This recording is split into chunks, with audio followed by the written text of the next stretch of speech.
สวัสดีครับอาจารย์ครับผม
Hello, welcome to another Dhamma meeting where we will discuss the Buddhist practices of charity, morality, and meditation.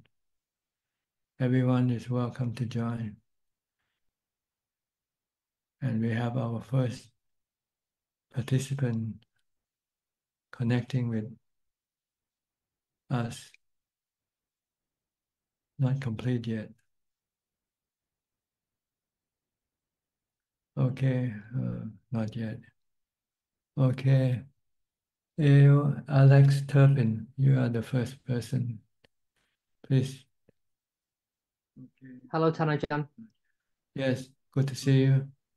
Good to see you too. How are you? Fine, thank you. Thank you. Sorry, one sec. Hello, Tanajan. I wanted to ask Tanajan. So I've been thinking about the 8 precepts, and I would like to ask about one or two of those, please. So the first thing I wanted to ask is, am I okay with the precept against eating at the wrong time? Would I be okay eating twice per day as long as I don't eat past midday? Have I understood that correctly? It just means you cannot observe this sixth precept yet, that's all. It's neither wrong or right, it's just that you're not doing it. Okay, so that would count. That wouldn't count as adhering to the all the 8 precepts if I That's ate right. twice. Yeah, I, you just keep the seventh precept instead. I see. I see. I'm perfectly happy to do that. It's just the practicalities of eating that amount of food that I think I would struggle with. That's the only reason at the moment that I don't do that. Fine, it's all right. It just means you're not ready yet. I see. I see. And in regard to the precept against entertainment, now a number of the supermarkets that I go into, at least in my country, in the United Kingdom, have music playing in the background. Would it count? Could I still follow the 8 precepts if I were to do my shopping in such a supermarket? Yes, yes, no problem. I go on my arms around. Sometimes I hear music on the arms road, I see. but you're not indulging in it. That's the point. That's all. I see. I see. But someone could indulge in that. I'm not saying I would. I'm just trying to understand it. So, Yes, so, if so you someone. indulge in, you're breaking the precept. I see, I see. Okay. So even if someone just went shopping, but they enjoyed the music and they were thinking about the music, that would count as a violation of that precept. Yes, yes. I see, I see. Okay, okay.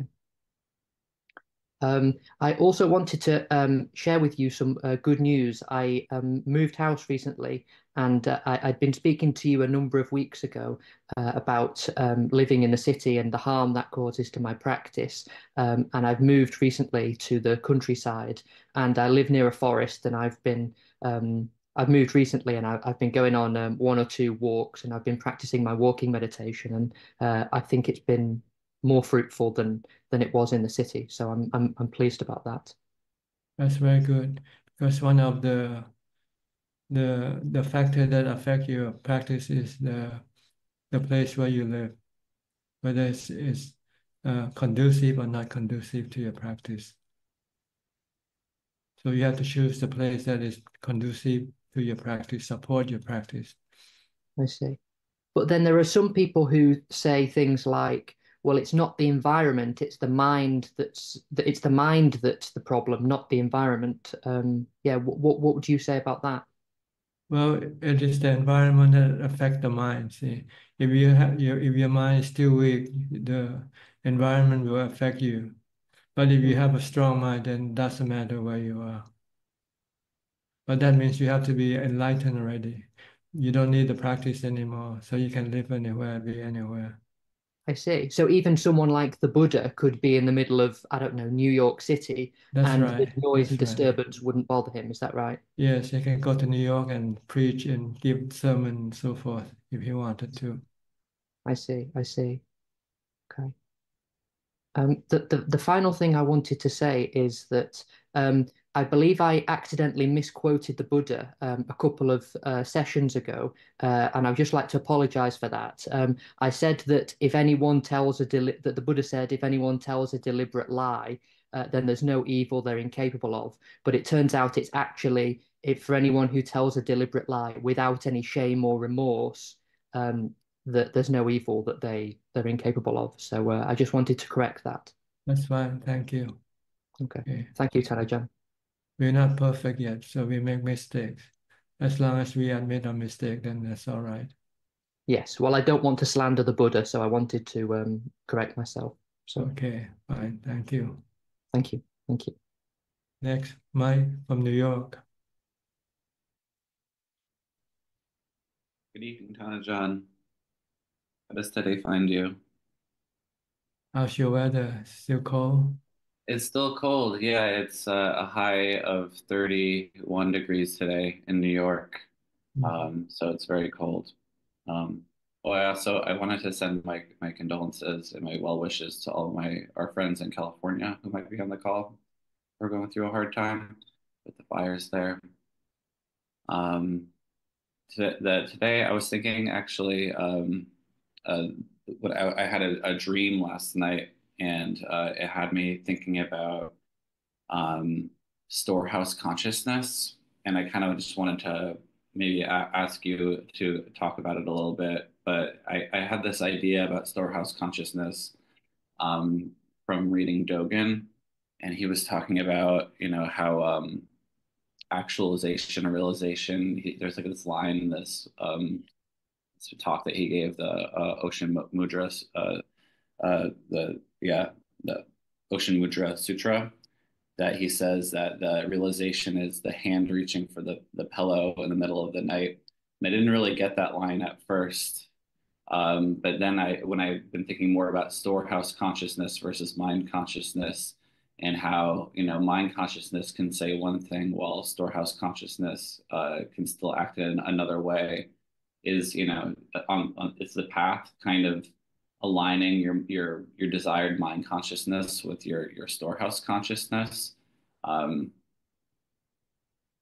I don't know if that makes sense, but let me know what you think, Tana John. Well, this is the first time I ever heard of the word storehouse consciousness. So I really cannot comment on this thing. But I think it might mean memory, something that has been stored in your mind. See, the mind has the capacity to store everything that the mind came into contact with, encounter, and it's stored in the mind like a computer. It just depends on whether you can retrieve it or not, that's all. Some people have the ability to be able to retrieve lots of stored information in the mind. Like the Buddha, he can recollect past lives, thousands of them. Yeah. But that's all. That's what it is. That's the nature of the mind. It has the capacity to store things, memory. And it's just a matter of whether you have the capacity, the ability to retrieve them or not. For most of us, we don't have that capability. We forget very easily. We forgot what we did yesterday already, right? You need a calm and peaceful mind in order for you to be able to retrieve things in the past. So don't worry about it. But this memory can have effect in your present because they have karmic force. Like if you used to like something, this will come up every time when you see something you like. You start liking it right away without knowing why, or dislike something same way. But you can change your like and dislike if you have wisdom. If you see what you like can cause you harm, then you can stop liking it. If you can see dislike, what you dislike can can make you lose some benefit, you can change your mind and change your dislike into liking also. Like if you dislike meditation, but you've been told that meditation is mentally good for you, then you can start changing this dislike to make it to become liking. So this is our work here, to change things that is harmful for us. If we still do it, like if we're still breaking the precept, then we should stop this because it's harmful to the mind. Something like this. So the path of the Buddha is to lead us to peace and contentment through the triple practices of keeping the precepts, meditating the mind to make it still and calm and peaceful, and then develop wisdom to protect this peace from disappearing from the mind.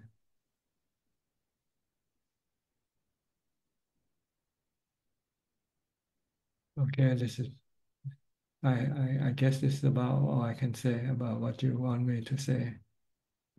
Unless you No, want something more. no, that was quite good.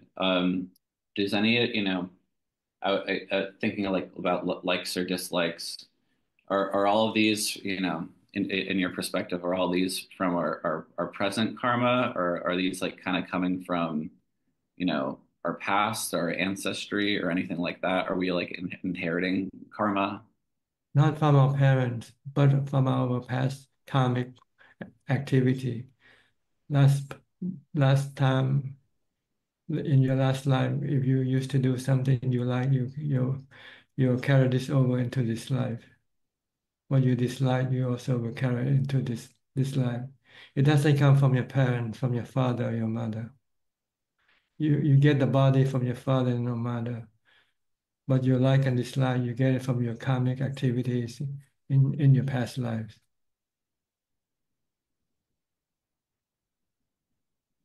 Okay. So we might not like the same thing that our parents like, and sometimes we feel uncomfortable doing something they like that you don't like because it's not from them.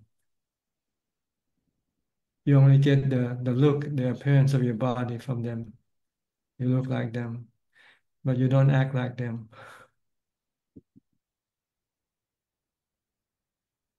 Okay,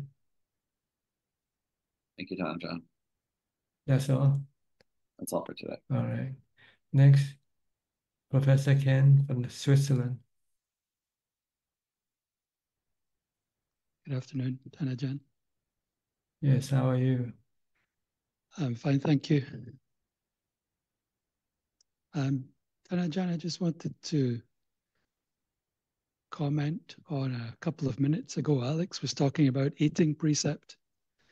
I think there may have been a misunderstanding because as far as I understand, he was saying he wants to eat twice a day, but both times would be before midday. Oh, I see. If it's before midday, then he started breaking the precept.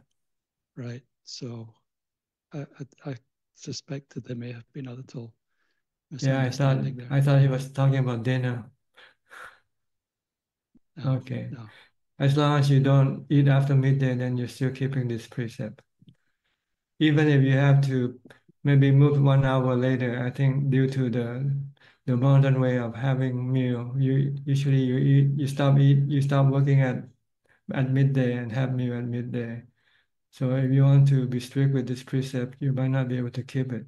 But if you say you have to adapt to the existing situation, you have to stop working at midday and eat, then you just move 1 hour later, then this is okay. I think it's okay. Because Thank people you. sometimes when they go to work, they cannot eat at 11 o'clock, because they still work. They have to stop working at 12 o'clock. Then you have 1 hour off for your meal. Then if you eat at 12, according to the precept, then you're breaking it. But according to the intention of precept, I don't think you're breaking it. The intention of precept is to stop you from eating too much. So there's just a time demarcation line. So you cannot eat after this hour at midday.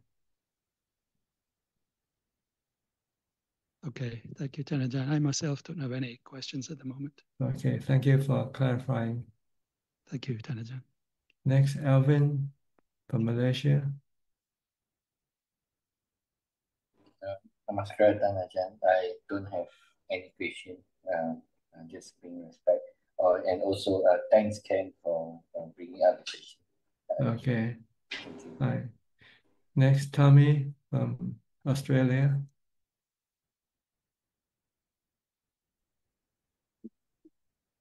Namaskar, Kap. Yes, how are you?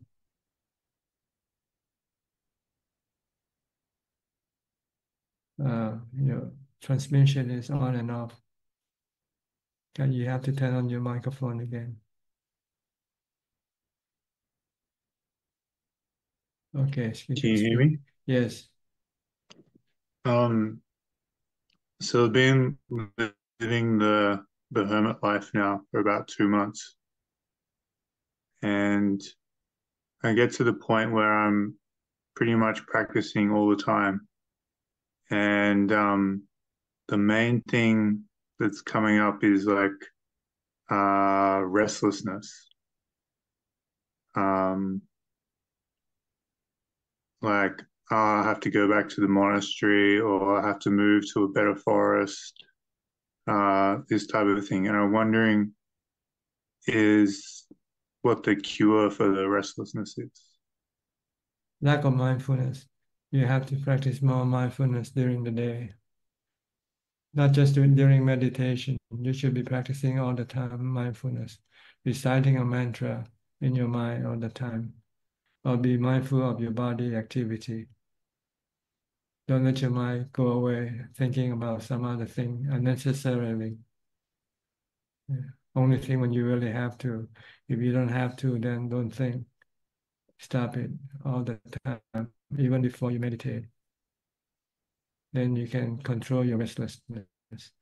Your restlessness comes from thinking a lot about a lot of things. Okay. So you should start the day with the mantra. As soon as you get up, as soon as you open up your eyes, you start reciting Bhutto, Bhutto, Bhutto, or some other mantra if you like. Be mindful, be mindful, be mindful. Stop thinking, stop thinking. I wanted to ask about this area in the stomach, like the Chitta Asana. I notice now when my sati is strong, and I coordinate my breathing with my jongkram, I can kind of move the energy down there and bring up like this sukha vedana. It's kind of like I got a set of lungs in my stomach now, and I'm just wondering kind of what's happening down there in that area. Well, as far as the feeling of the body, it just depends on how the body eat or what happened to the body. It has nothing to do with the mind. Sometimes I'm not sure why you have a sensation in the stomach. What kind of sensation? Good sensation? Yeah, like sukha. Yes, from what can you find out why? It's a mixture of like walking jongkram and doing anapanasati at the same time. Maybe it's the result of your mind being calm and peaceful. Gives you a good sense, a feeling down in your stomach.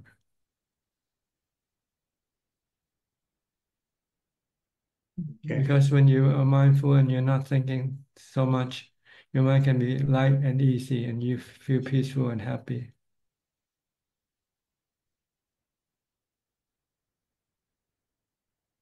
So if it's good, if it gives you good feeling, then you can continue on using it. Okay. And in the Satipatthana Sutta, the Buddha gives this like timeline of the 7 days, 7 months, 7 years. What's that based on? Well, based on your ability to practice the triple training, keeping the sila perfectly, and be able to enter into jhana, and understand the Four Noble Truths and the three characteristics of existence regarding the body, the feeling, and the mental state. This is how quick or how slow. It depends on how much you have these three things. Keeping the precepts, and making your mind entering into jhana, and after coming out of jhana, being able to understand the Four Noble Truths and the nature of the body, the feeling, and the mental state as being anicca, dukkha, anatta, and be able to let go of your attachment or craving for them. Some people have developed this previously in the previous life. They might have already keeping the precept and maybe have jhana. Then it will be very quick for them. Even if they just listen to the Dhammatalk by the Buddha, they could become enlightened right away. Mm-hmm. So contemplation of chitta, like Kai Vedana chit, that's like the path of practice of an anagami, right? Yes. Once you pass the body and feeling, you enter into the mind, which belongs to the work of the anagami before becoming an arahant. First, you have to let go of your attachment to the body and feeling first. This is the work of the first three stages of enlightenment: the Sotapanna, the Sakidagami, and the Anagami. So does a Sakadagami just contemplate feeling in terms of the three characteristics? No, the Sakidagami contemplate on Asupa to let go of the sensual or sexual cravings. But he is only able to do it halfway, only half the time, not all the time. So he reached the middle way, the middle path between Asosapanna and Anagami. He's on the interim path. And if he could contemplate fully all the time the Asupa, then he can then eliminate all sexual desire from his mind. Then he becomes an Anagami. Then the body will have no problem for him anymore. Then he has to go and study the nature of the mind, the mental states, which he doesn't understand yet, and he still cling to. And you use the three characteristics as the tool. The mental state are also changing. They are not under anybody's control. If you try to control them, you can get dukkha or suffering. So you don't want to have any suffering. You just have to accept them. They come and go. They rise and cease, just like feelings.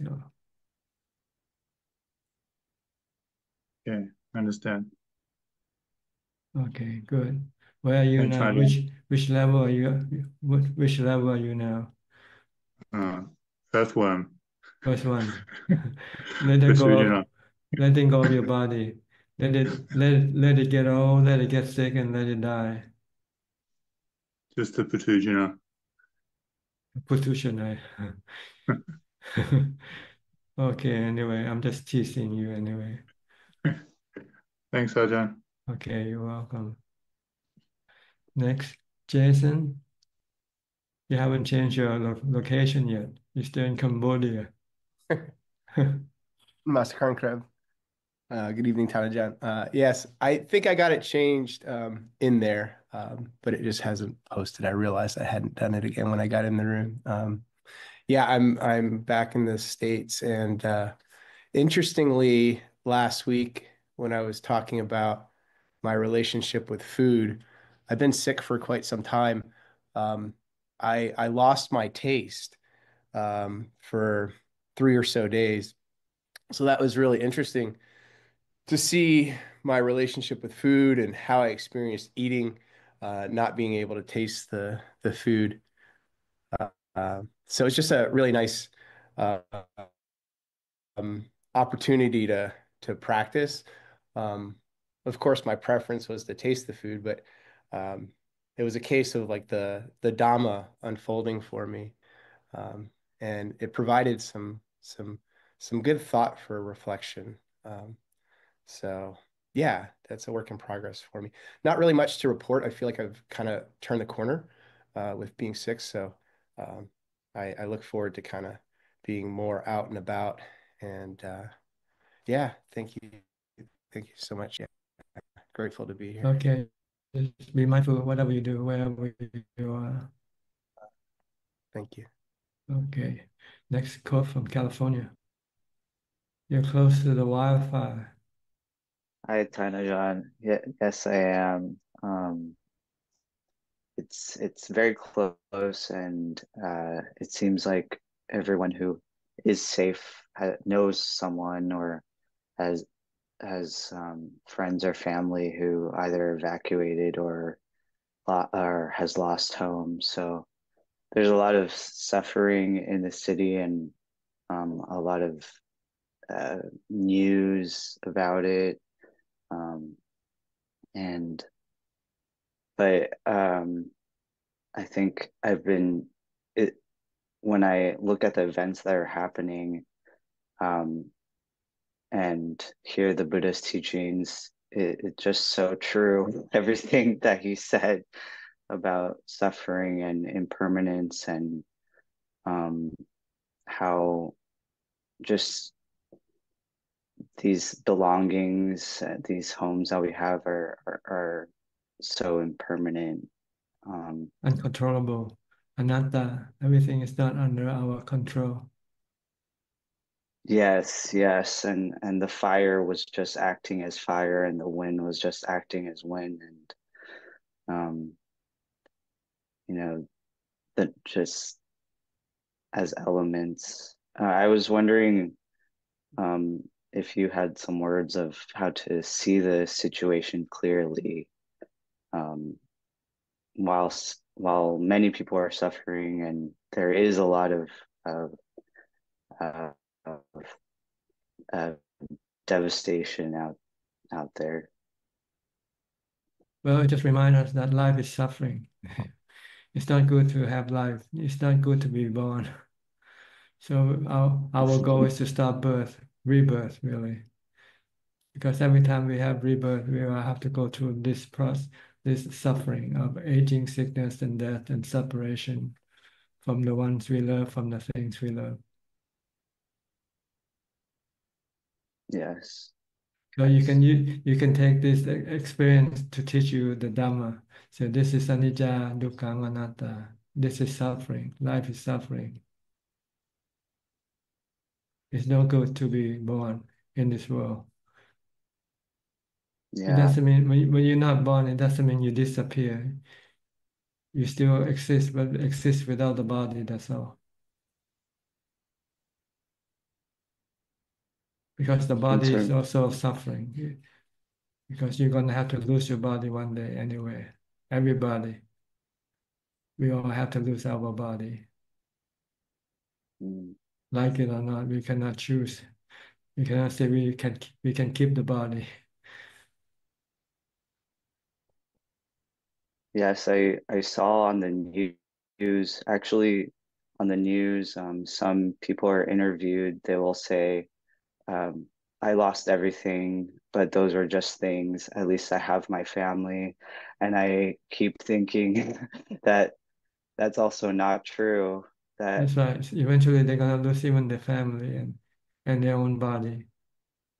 yes, it feels very real when I see comments made like that. And um, how can we help? There's a lot of help coming in from across the country. I think it's very nice to see.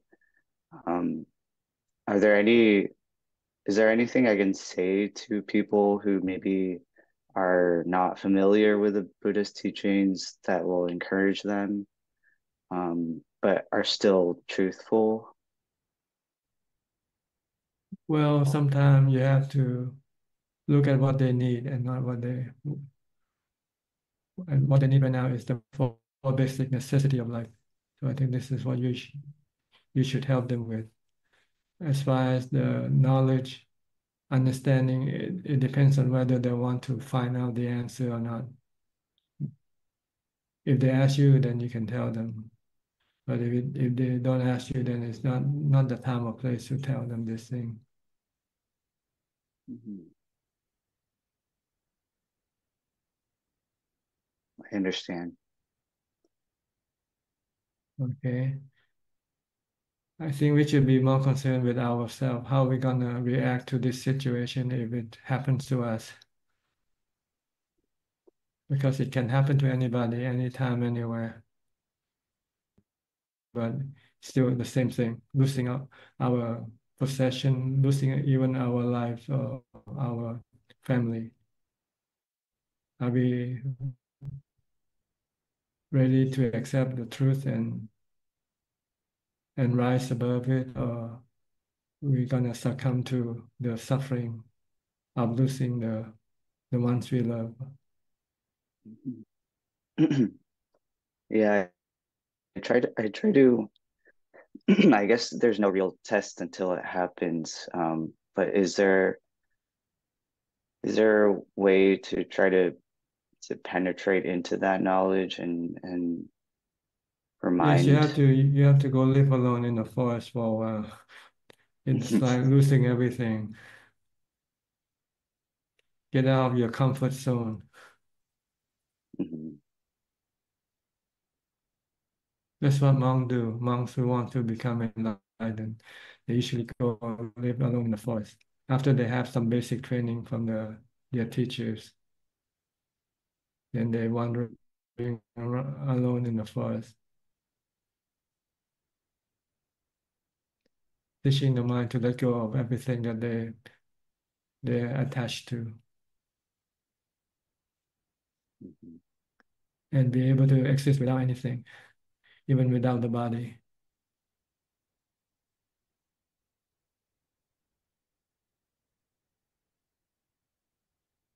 Okay.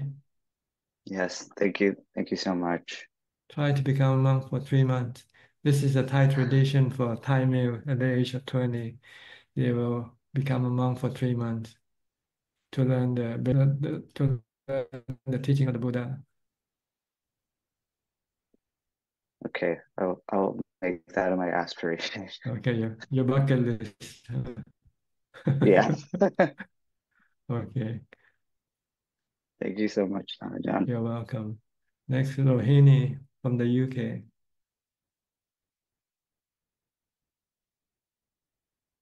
Good evening, Ajahn.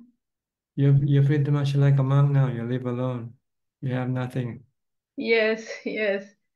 Ajah's teaching helped me a lot to cope with the situations, and I have um, to see into these issues in families, and keep my mind calm. It's really it's changed my life in the last few months. Yeah, yes, I live like a monk actually. Um, yeah, I don't have any questions but I just continue to practice as Ajahn advised us to do. Yes. Some days, some days meditation goes well, but some days I find it hard to control my mind. So that's what I'm struggling at the moment. Yeah. Yes, you have to practice mindfulness all the time. Yeah.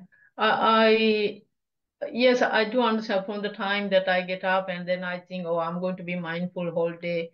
But then again, I be mindful for maybe few minutes, 5-10 minutes, and then I lose my mindfulness and again, back again, on and off. Yeah. So this is normal for beginners. It's like babies learning how to stand and walk. Yeah, can stand up for a few steps and then fall down again and get up again. As Ajahn said, stop thinking, stop thinking. I used to do the same actually, stop thinking. I'm trying to get the mind back again, but it goes away because at the moment my sister is in hospital, so it's I think she's in her final stage, so it's very hard to bring my mind back from that situation. But still, Ajahn teaching helped me to everything is anitya and dukkha and anatta, and then I think like that. And so this week I was just going in and out of hospital, so which disturbed my meditation really. But you can make your visit a way of developing wisdom. Yes, I can see. I can see the suffering of people. You know, my sister is over 80 now. I can see the similar age patients in the hospital. Some people are just. I think they are. I don't know what. I think they.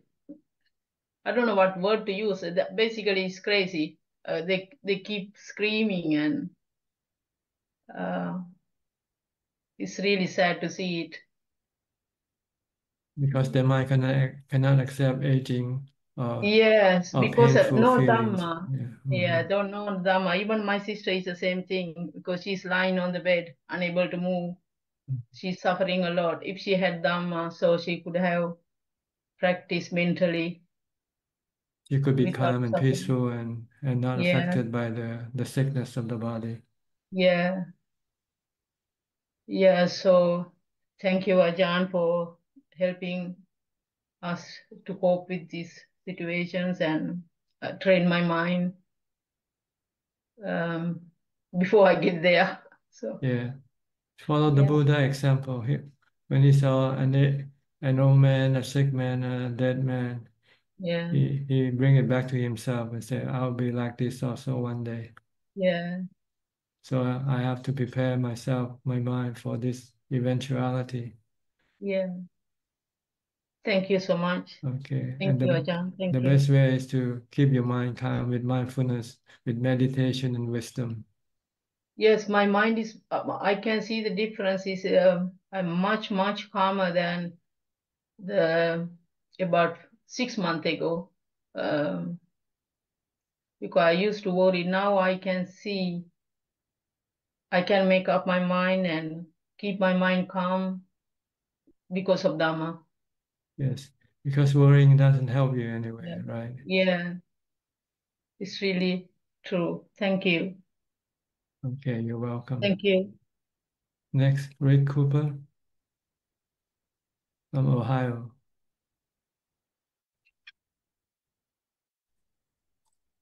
Thank you for teaching. Much metta to Rohini. Last week, I don't necessarily have a question, but I would like to make a statement. Last week, I talked about my heart surgery 6 months ago and my meditation, and I had turned away from body contemplations and just stayed with one pointedness. But yet I was having some challenges over the last 6 weeks or so with dukkha sukha, dukkha sukha. And it was really kind of uncomfortable. So, based on your advice last week, I did turn back to body contemplation, starting with the elements, and really found myself in a lot of pain because those sensations were much more dominant in that capacity. And going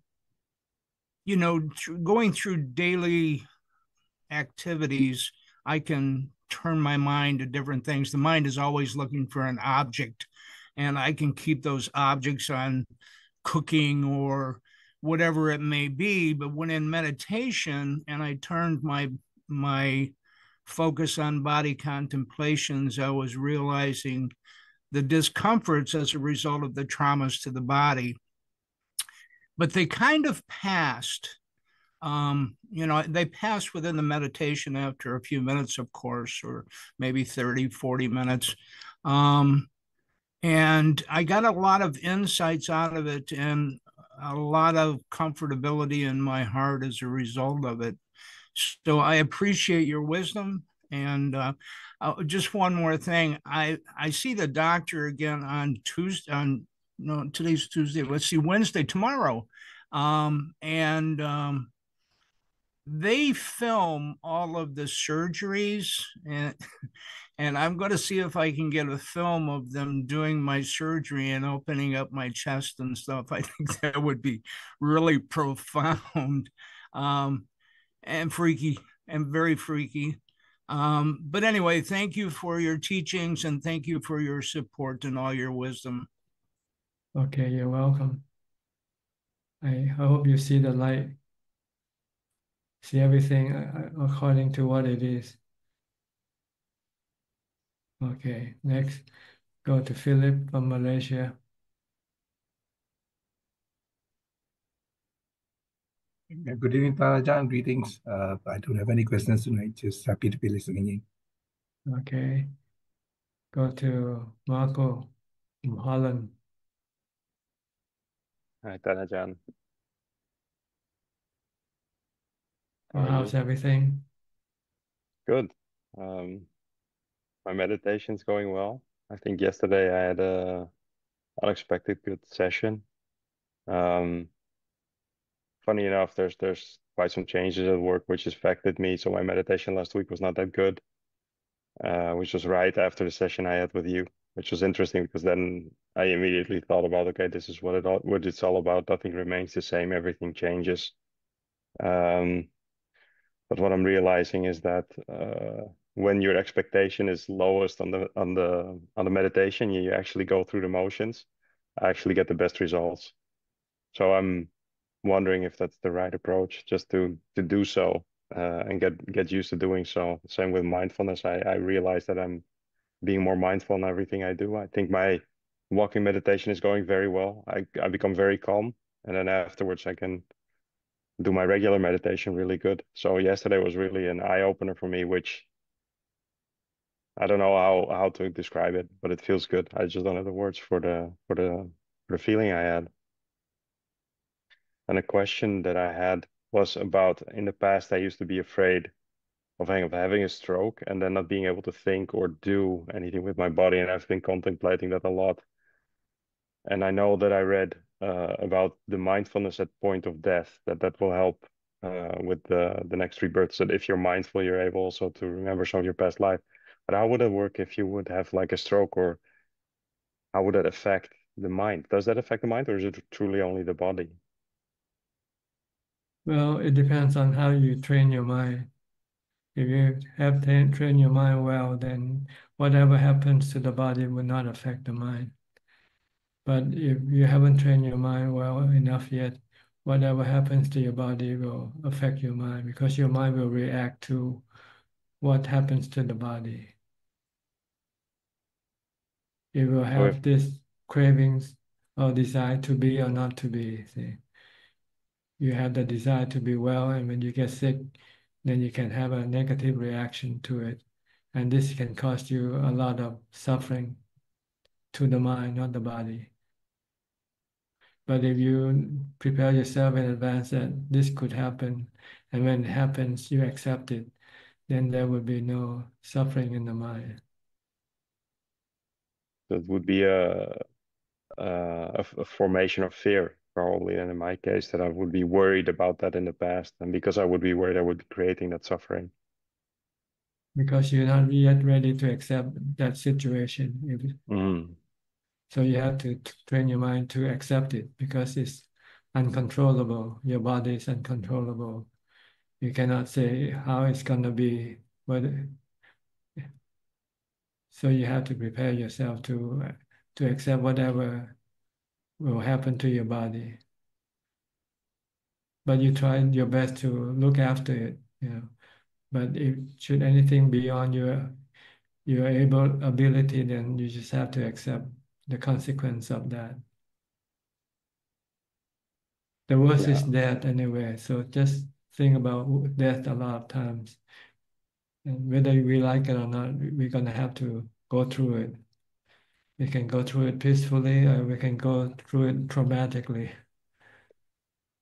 I had a dream a couple of nights ago that I saw a rat that was dying, and I remember the feeling that I had in the dream, which was the feeling of unease and trying to look away, and at the same time this voice trying to let me know, like, okay, you have to go through this in order to get the next step. It's so I've been contemplating it a lot, and it's helpful actually, because it makes me realize that it's gonna happen sooner or later. I have to be ready for it always. It's not gonna stay as it is, and at the same time, I'm realizing that I don't like the body much because I'm we've started to do the food contemplation a lot, and I'm really realizing that every bit of my body that I'm seeing is just basically my food, and that's interesting. Yes, you are what you eat, right? Exactly. The last time I saw my face was thinking of a hamburger. No, it's priceless that you, by seeing the elements and really understanding that everything is the elements, you really become what you eat. And I always thought this was this thing. Yeah, sure, but I don't know why. It's like when you're younger, you think it's the stuff that's in the food that goes to your body, but the body's just not the same. It is the food. It literally is the food. And that's, yeah, eye-opening. So yeah, super training is going well as well, and I'm looking differently at the body now. So I think it's going well, but it's difficult for me to judge, especially because I know in the past I've been very, on one hand, I've been very insecure, and by that making myself arrogant, and now I don't want to accept any progress that I'm making by unless I've million checked it. Like I let it happen. It's fine. It doesn't matter. It's just do my practice. I'm just gonna follow my practice as is because I know it's giving me peace of mind, so that I keep going like that. And it's also thanks to you, Tanajan. So I just want to pay my respect as well and say thank you. Okay, let's keep working at keeping your mind calm and teaching your mind to see the three characteristics in everything. Yeah. That's all you need to do. That's all the work we have to do. But we tend to forget the three characteristics. We like to think of things as being permanent, as being controllable. I've pictured the other day as my thoughts. It's like I'm building this castle of thoughts that I want to analyze, and at the same time, it's like by building it, I'm trying to make it fixed, but it doesn't stay. So I just have to not build it. It's just like observe it. It goes away. It's fine, and that's the trick also. And I think yesterday my meditation, that's why I think it went so well. I really felt something falling away. It was not like, it was almost as if you felt something detach, and I don't know what it was, but it felt really good. And I just know that it was because there was peacefulness, it was calmness, and that's what I want to pursue more. Yes. And without the expectation, I think that's it, because I was not expecting it to go well. And that's what I think, even though I try to tell myself don't expect anything, by the fact that I'm telling myself not to expect anything, I'm actually holding on to that. So I just shouldn't think about it, just do it, and then it's actually works. Yes, it's the doing that gives you the result, not the expectation. Yeah. Okay, just keep doing, just be mindful, and everything will fall into place. Thank you, Tanajan. Okay, is that all? That's all, Tanajan. All Thank you. right. Next, Marsha from Ohio also. Meeting Rick Cooper from Ohio. Yeah, I'm wondering where he is in Ohio. I'm in the Dayton area. Can you reply, Rick? Where are you from? I'll let you to chat a little bit. Where are you from, Rick? You're muted. I think the admin has to allow Okay. the first. I'm in Cleveland where it's 9 degrees this morning. Oh, well, we're at 10 degrees here in Centerville. Real cold. I had to get the kids on their school buses. Cold and lots of snow. And yeah, that's the way it is. But yeah, Nice to meet you. nice to meet you too. Okay. But Cleveland is a real drive. It's like at least 3 hours by the car. So it's not, I don't typically get up to Cleveland. I think I've only been there once. But yeah, things have been going pretty good. I survived the holidays and just kind of I'm trying to be a knower and not a doer. And things are just so much easier that way, where life is happening around me. And I do my little part where I feel I should invest. And since I had that experience where the mind separated from the body, I've been like less connected to my life. It's like there's a little separation all the time that wasn't there before. And yeah, there are two parts, the watcher and the actor. The body is the actor and the mind is the watcher. Yeah. So I'm really trying to be the watcher, and everything is easier if you're just the watcher, even just going through the day, getting your lunch. Yes, but you have to be a detached watcher also, not attached watcher. Yeah. Yeah. Just let things be. Everything comes and go. Yeah. Yeah. And then in the seated meditation, when the mind starts going in those thought trains or there's a feeling in the body, I just keep telling myself, not mine, not myself, not what I am. And I'm able to understand that in a different way where I can let it go then, because I really know now that the mind and the body are different because I had that experience. So it's like, okay. Yes. I'll go there. It's just a matter of applying it in your daily life when you're not meditating. Yes. But sometimes we can forget, and we sometimes become attached to our body and our possession. Yes, yes, absolutely. So I'm working on that to stay in the knowing and let the doing just happen. You have to keep going back to your meditation for this knowledge also, because it can become less effective the longer you're away from your meditation. You can forget, but if you keep going back into your meditation, you can see the separation of the body and mind more often. Then this will makes it more easy, less for you to forget. Yes, yes. I had a teacher once. He was just saying that forgetting is the ignorance. And it's so true. When you're off with the defilements, it's like, oh, I have forgotten. I've forgotten to be awake.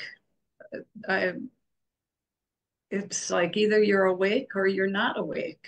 And it's so clear now. It's becoming just very clear. Good. Anything you like to ask me tonight? I don't think so. I just wanted to get back in the room to be with you guys and thank all the participants for their questions are so helpful and the answers that you give help me a lot. So thank you all. Okay. Thank you, Tanajan. Happy for you to join us.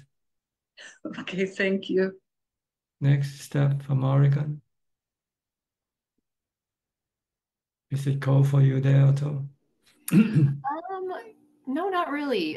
It's like 50 degrees. It's a little cold in the morning, but it's yeah, I feel a little guilty how nice it is for us. It's like sunny and 50s. Can't complain. Good. I'm doing good. I don't have any questions. I've been really working on my practice, doing a lot of sitting, and I can't say that I'm where Marcia is, but when I get into my sits, I can get myself still, and it feels really good. So I've just the sitting practice has been good. Yeah. Yeah, just keep it up. Don't forget. Yes, yeah. And that's all. Thank you. Okay, you're welcome. Next, Kok Sing from Singapore.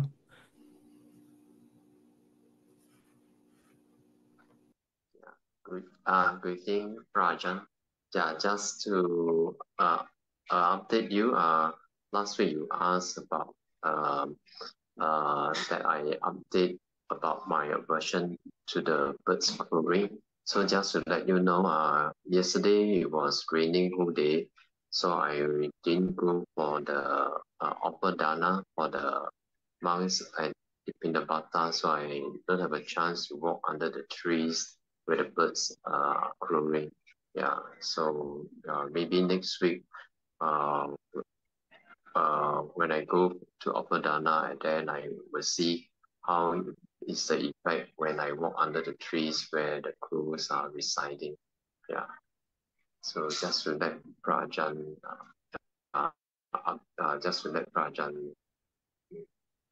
Okay. Then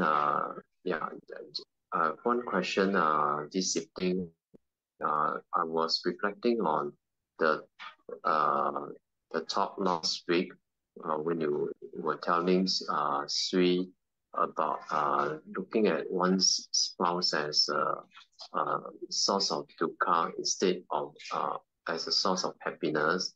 And I'm just thinking, if we are able to see one's spouse as a source of dukkha because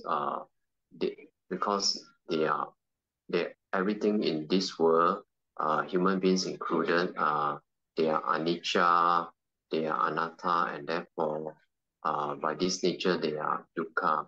And once one is able to see the dukkha in having a partner, in having a spouse, then one would be disenchanted and one would not want to get a partner in future life. So is this so-called the message by Lord Buddha from the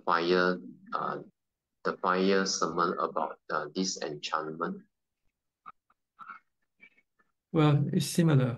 The fire sermon said that everything that you see, hear, or feel, or touch are all like fire that cause you suffering.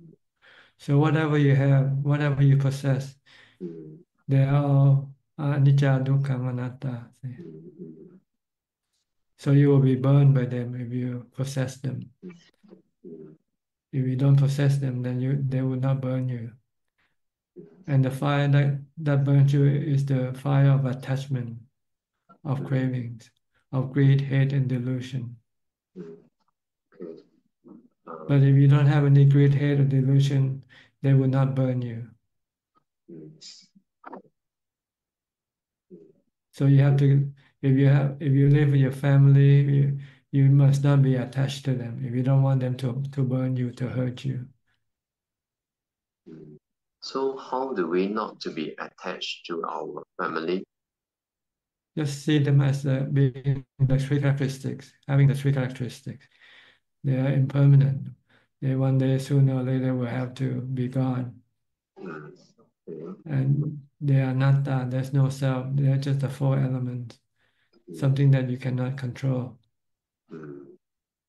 If you try to cling to them, they can give you dukkha or suffering. So you must be ready to let them go when the time comes.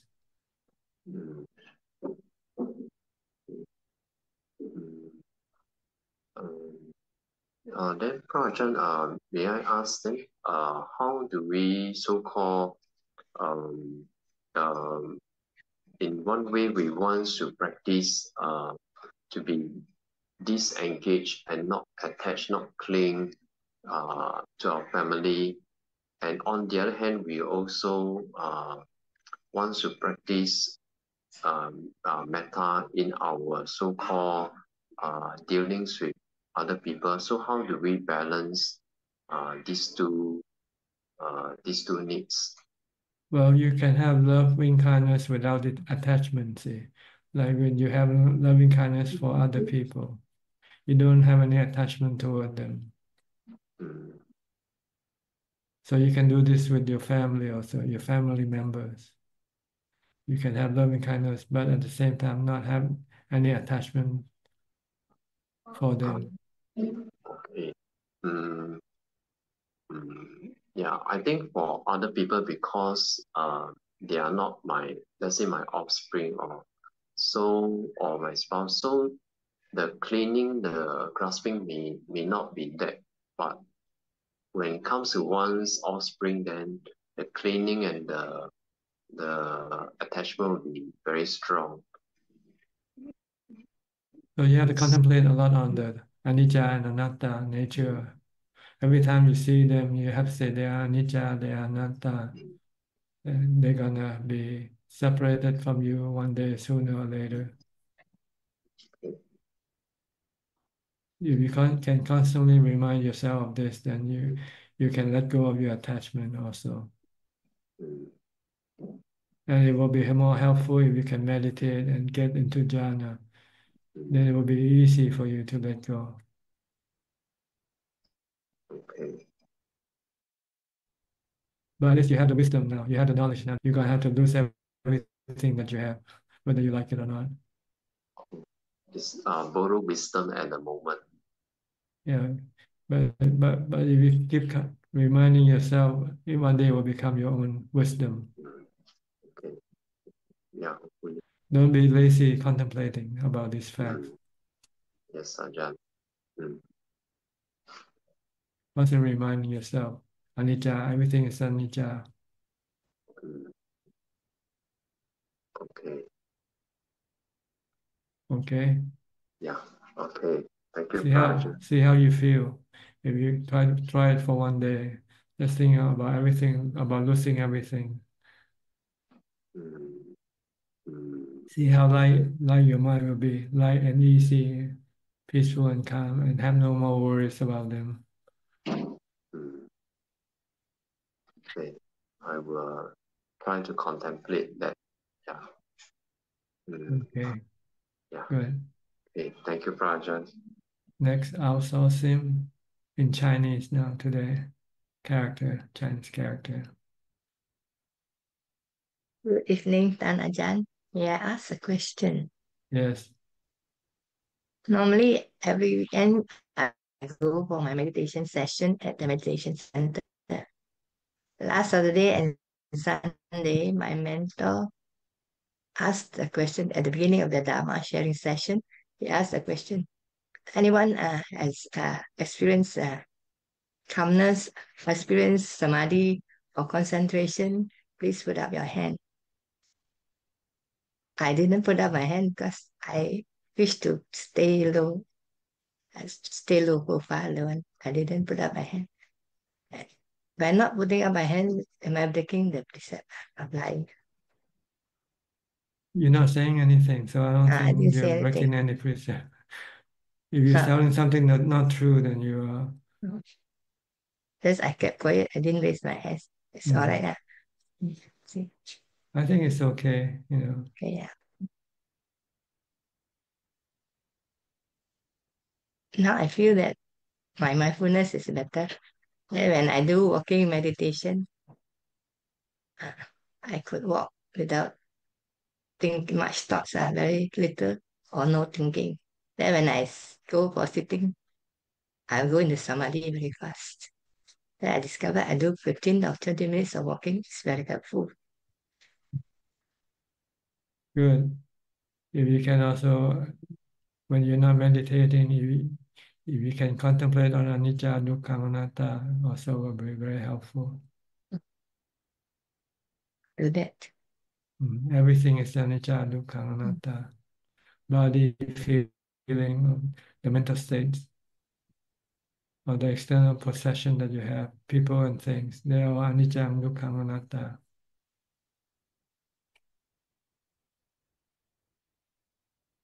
Then you'll be ready to give up everything. Then you will have no suffering when you lose everything. You feel relief, really. When you have nothing, you feel better because there's nothing for you to look after or to worry about.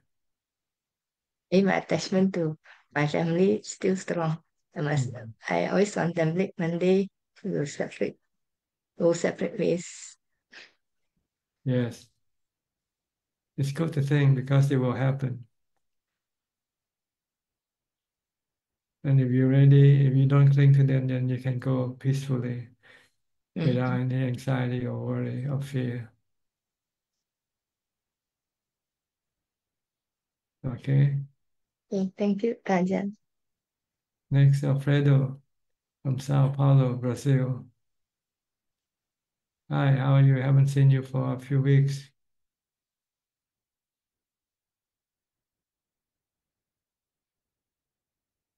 Can you unmute your microphone yet?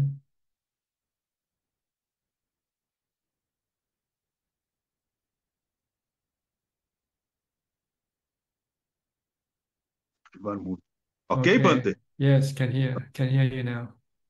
I bought a tablet. Tablet, a new one, huh? 10 inch. 10-inch tablet. Okay. Good. Yes. Very big, very big. It's the same of a cell phone. Big cell phone. As big as a cell phone, huh? Yes, it's the same. Tablet and cell phone today is the same. It's very, very, very. I bought on Sunday. I wanted to read an Indian text, Bhagavad Gita. Do you know Bhagavad Gita? Uttara Gita.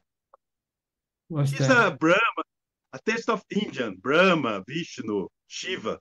Shiva, Brahma. Yes. The name is Bhagavad Gita. Is a book.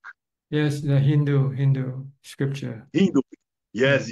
Bhagavad And Gita. I want to, yeah. Yes, and I wanted to read about the despertation, about illumination, and Bhagavad Gita. And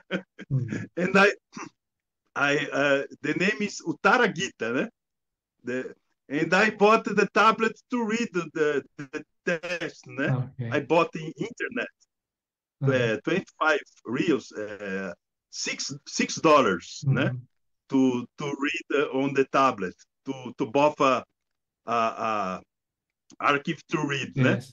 And I read, but it's very it's very it's very different. It's the same of Buddha, sabe? The Hindus. But the Nirvana, the names of Nirvana is Brahma. They call Brahma on place of Nirvana, né? They not talk Nirvana, they talk Brahma, né? But the teachings is the same, né? Not have aggregates, né? Not have 5 aggregates. Is sunyata. The sunyata is the same, né? And it's very interesting to read, né? I read it very, very interesting. Not have the maga power, né? Not have the Four Noble Truth, né, Bante? But they try to understand the the sunyata, né? They try to understand and they explain. And I bought the tablet to read. Yes, I think they talk more about jhana than nibbana. Jhana Yes, is when you get to Brahma, into the yes, Brahma realm. But jhana or yes, Brahma realm is still samsara. It's yes, still subjected to rebirth.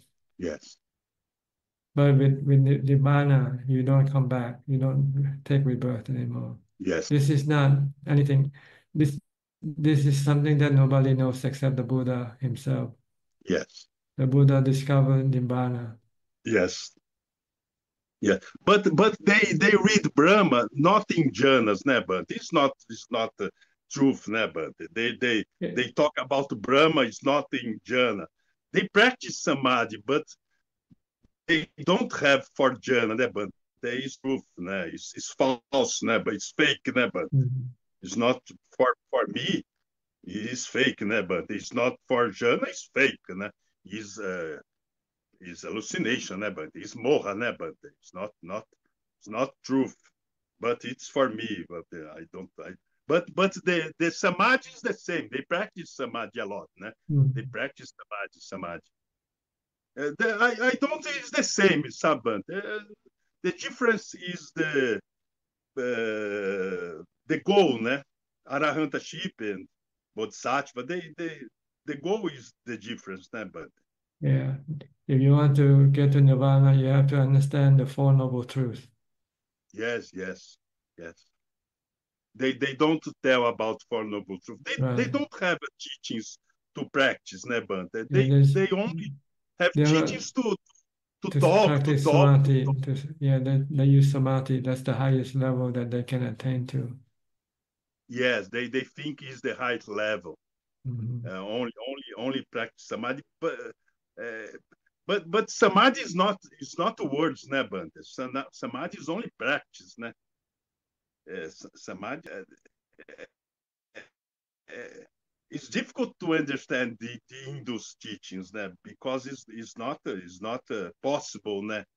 It's not possible. You have a Brahma, you have a solid think, né, Bante? It's impossible, né, Bante?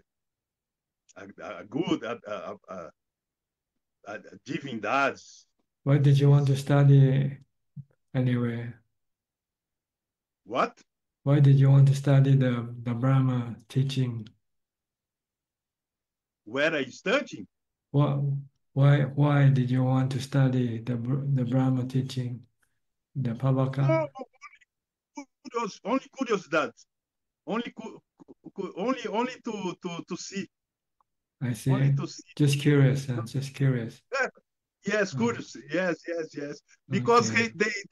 they say that is the desperting, né, Bante? The enlightenment. For him is the enlightenment. And I want to read, né? And I bought a tablet. It's good. But you still prefer the Buddha's teaching, though. Oh yeah, Arahant, né, Bante? Arahant is okay. No samsara practice, jhana, samadhi practice, né, Bante? Sati.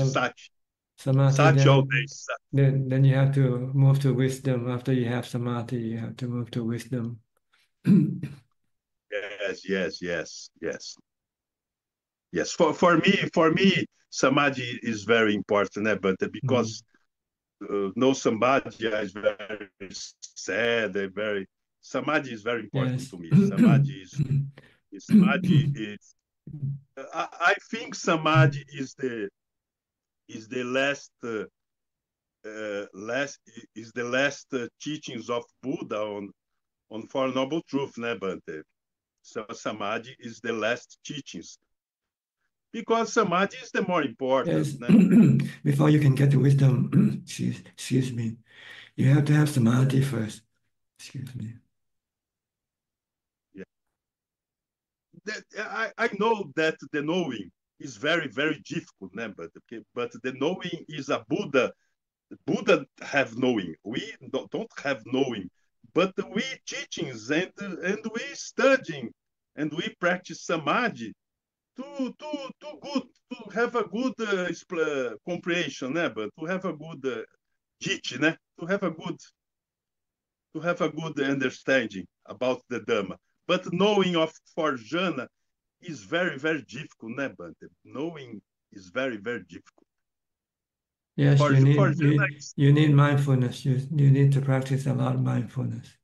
sim, but it's difficult, né? But for jhana is for few peoples, né? But only yogis, meditation a lot.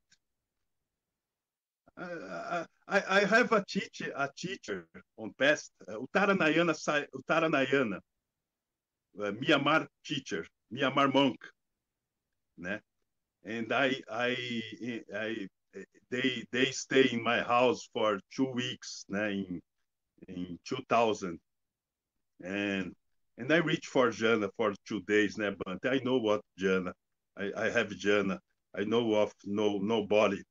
Alfredo not exist, but forget Alfredo, but Alfredo not exist. No, Alfredo. Nothing. Exist. Emptiness. Empty, not body of Alfredo. Alfredo not have body, but not have mind too. Okay. No body, no mind. Alfredo not exist. I have jhana. I know that word for jhana, but it's very difficult. But it's not important. Important is the practice, né, Banto? Anapanasati on breath, né? In the samsara, né? We are in the samsara, né, Bante? Yes, you have to get rid of Alfredo when you come out of samadhi also. Say, you're not Alfredo. Yes. You're just four elements. On breath. Samadhi not breath. You're just earth, water, fire, and wind. Yes. Okay. Sorry, but I was renovated my house, renovated my wood for 5 months. I see. Finish yet? And I end now. Huh? Finish? Yes. Very good, but very, very good. I play a meditation on the outside of my house, né? A place to meditation, and I did five places to meditation. The same Buddha and five ascetics. You know the history of Buddha, né? Buddha and his five friends, né? Ascetics. Yes.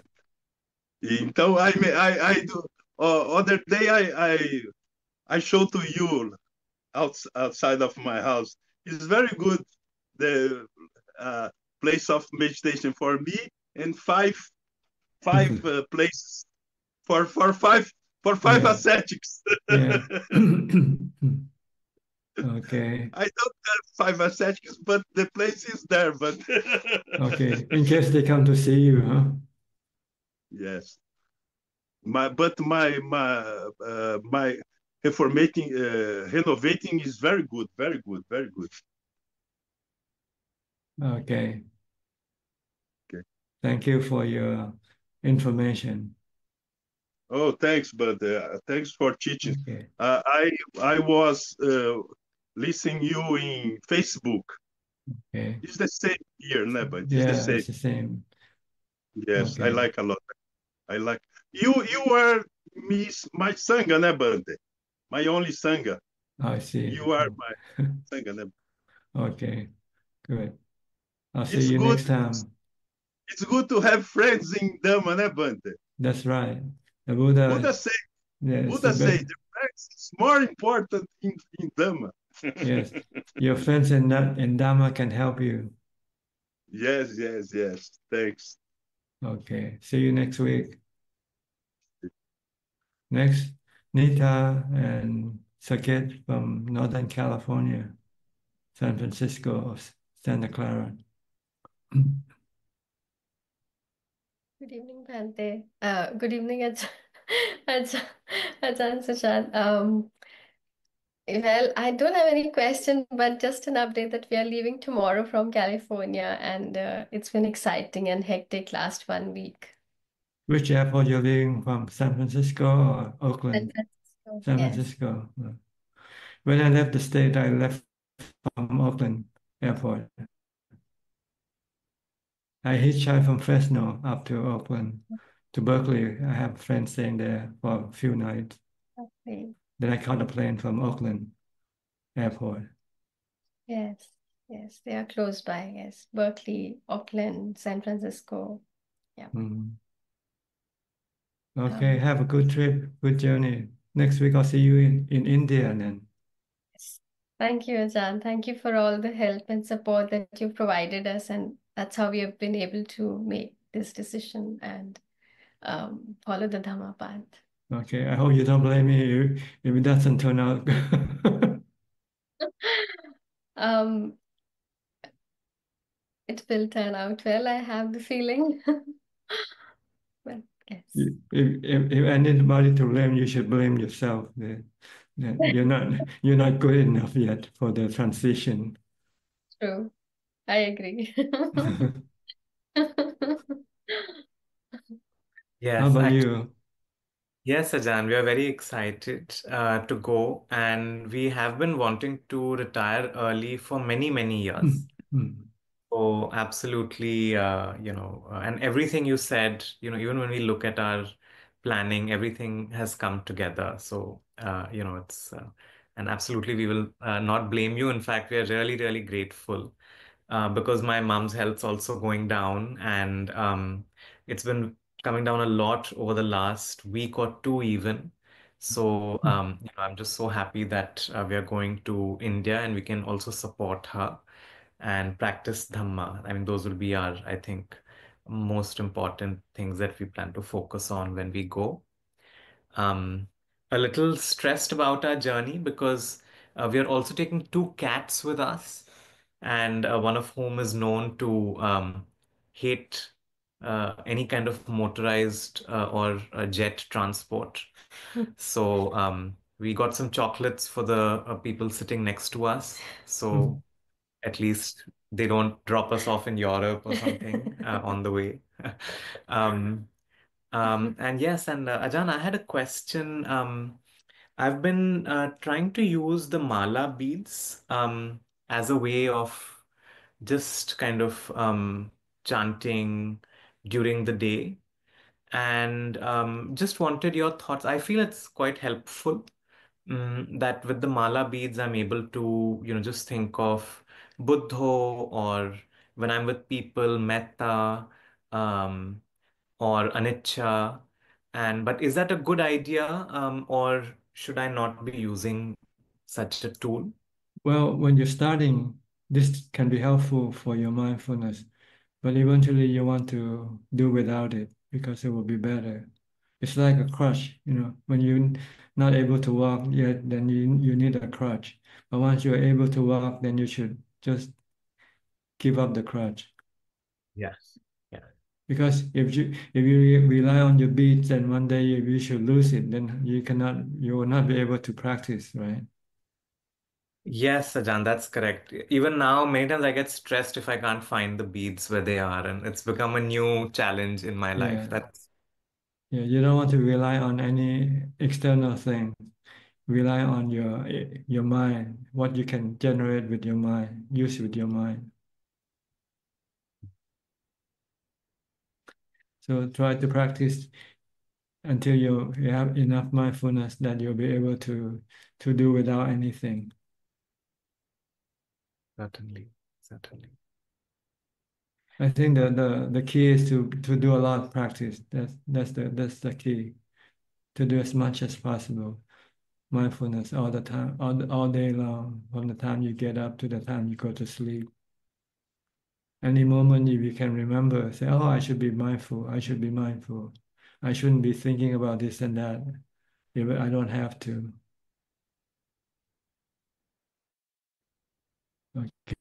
Okay.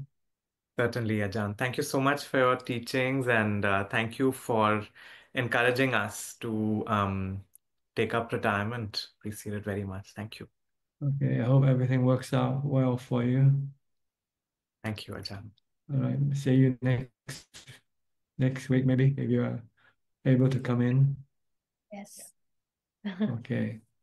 Next, I'll go to Ricardo from Uruguay. Hello, Ajahn. Nice to see you again and all the Sangha. Yes. I just want to thank all the members of this family for sharing every week all the questions, and especially you, Tanajan, for all your wise teachings. So I have deep gratitude for all of you. And as you told me last week, I'm working with the Four Noble Truths, especially the first one, seeing what causes suffering, and also making my daily practice. And as you said before, what I'm trying to do is to be aware, of course, all day long, and to know that I am the consciousness and not all whatever happens outside, including my thoughts, feelings, sensations, etc. So it's been great, your teachings, and I think I'm doing good. I have one question, and that is intellectual, and that is the difference between, I'm working always on the same theme, and that is sati and yoniso samanikara. What's the basic difference? Sati is mindful, knowing what you do or what you think. Yoniso manasikara means to think carefully or think judiciously. When you investigate something, you want to investigate thoroughly. This is manasikara. Like when you investigate the body, you want to see all aspects of the body as being anicca, aging, sickness, and death, as being anatta, being a four element, as being asubha, as turning into corpse, having the 32 parts that you cannot see under the skin, for instance. This is what you have to investigate thoroughly, not just superficially. That's what I mean. Okay. See all aspects of the body. See all the three aspects: the nature, the anicca nature, the anatta nature, and the suffering nature of the body. Okay. You have to contemplate completely all aspects of the body.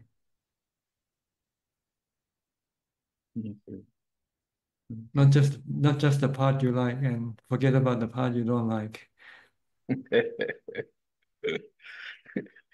Yeah, it's like the food that we see nicely here, but no one goes to the bottom line.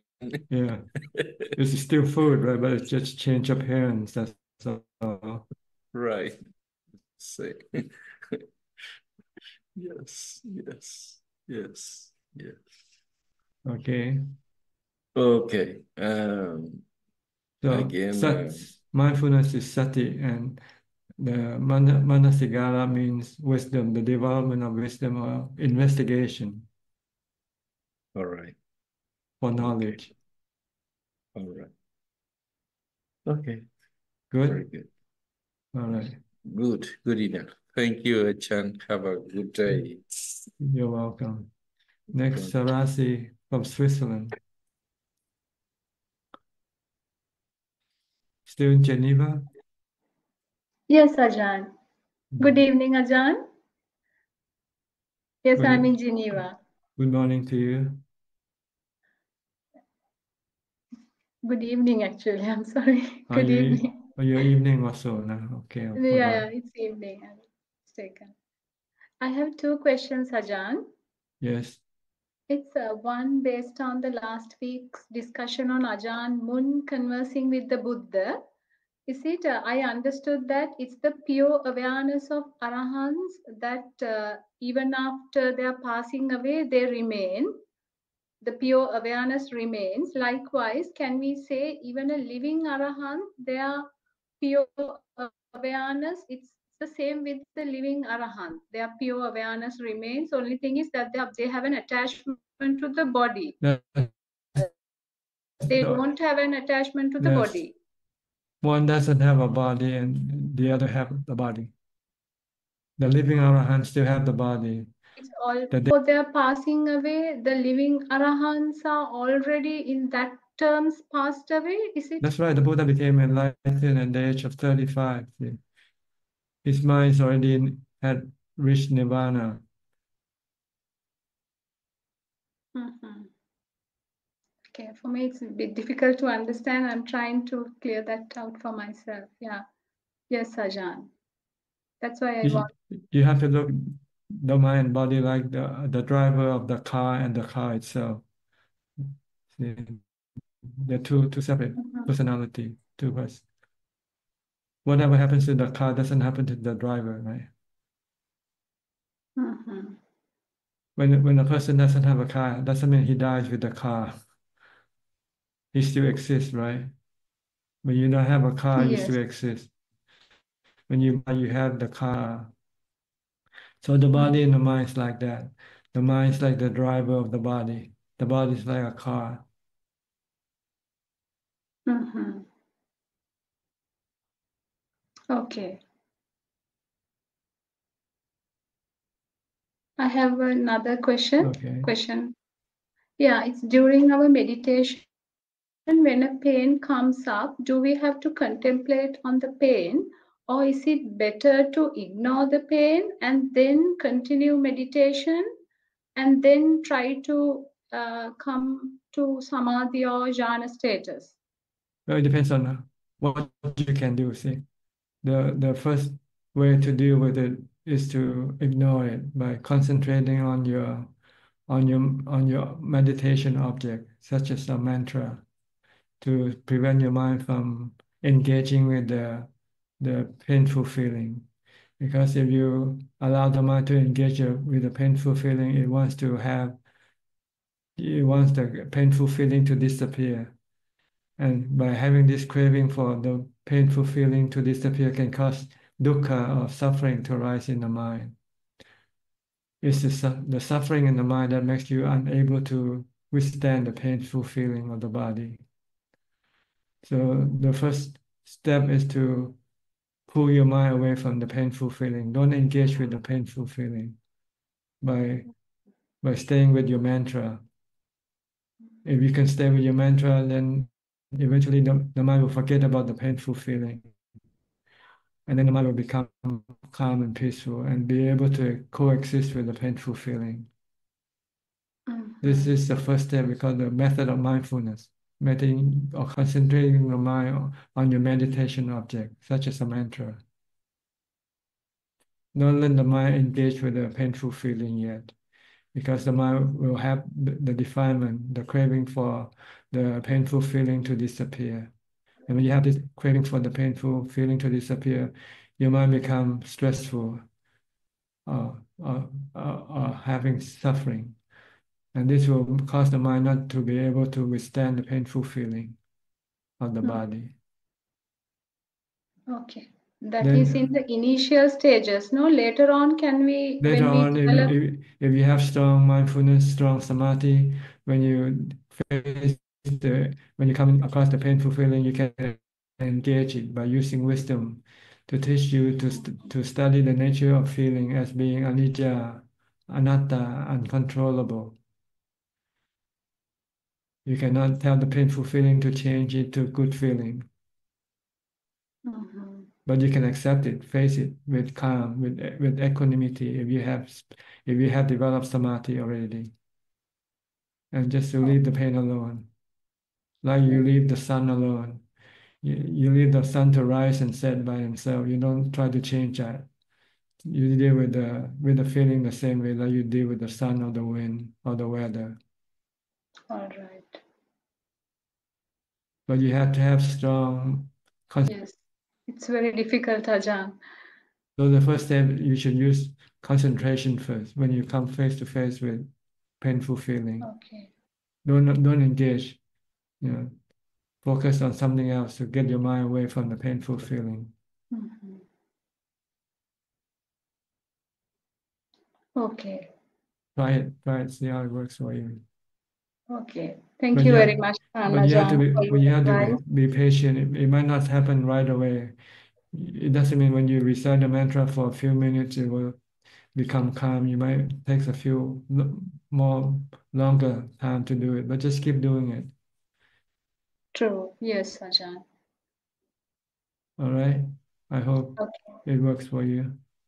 Thank you very much, Ajahn, for your teaching, and I wish you good health always and happiness. Thank you. You're welcome. Thank you. Thank you. Next, Lavan from California, also, from Marin County. Hi, Ajahn. I have a question regarding karma. Is whether there's related karma for like family members because we born, under the same family. So I wonder, is there any kind of related karma that bring people together? No, it just happened that you just happen to have the body from the same parents. So Like some people born in an abusive family and some people are born in better family. Is that the individual karma that bring people to that family? well, there are many causes for you to be born into a family. It can be karma, and it can also be some other thing. Karma. It just happened to be there. You just happen to have a body there from an abusive family, and you happen to process it. That's all. It could be by chance as well. Yes, by chance or by karma also. Maybe you're attracted to abusive family. Maybe because you were abusive yourself to other people in the past. So then this can also cause you to be born with abusive parents to pay back your karma. Yes. I have another question. I have a family member that I advise her to listen to more chanting and listen to Dhamma whenever she can, but she still prefer to go out and have fun. So if I already give her my advice and she chooses to do what she like, it's not my job anymore. Is that okay to let go? That's right, because it's counterproductive. The more you tell her, the more she will do the opposite thing. Okay. So as long as I do my part and I That's can just right. let it go. Yeah. That's it, Ajahn. Thank you for Okay, your you're teaching. welcome. Next, Diana Anjali from Canada. Namo Buddhaya, Ajaan Suchart. Yes, what can I do for you? Yes, my mindfulness practice is coming and going, but I'm definitely now benefits when I'm able to stay with it throughout the day. And then at the end of the day, when I do the review, I definitely see that when my mindfulness was low, that's when the most suffering came. So I'm happy about that progress.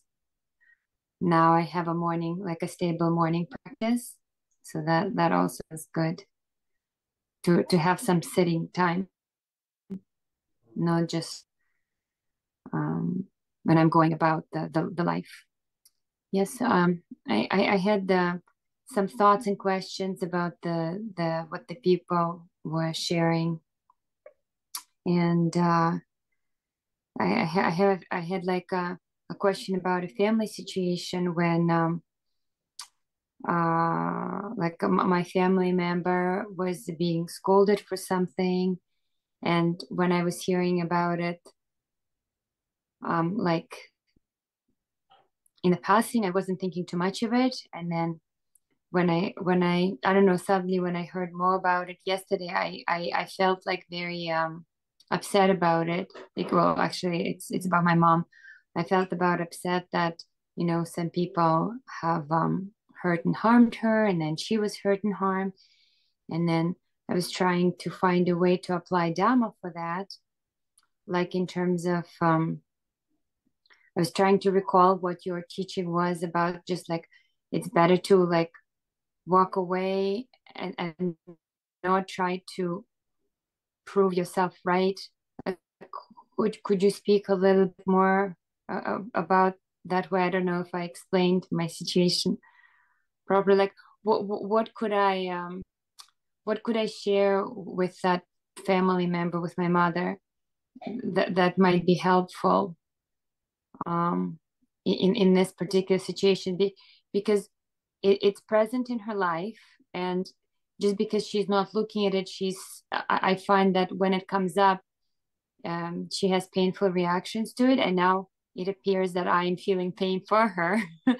So eventually I was able to detach from it a little bit and return, like get back to my mindfulness. And then the solution is still unknown to me. Like, what would be the Dhamma solution? To just accept it as like anicca, anatta, Dhamma, or should there be something done about it in terms of like, you know?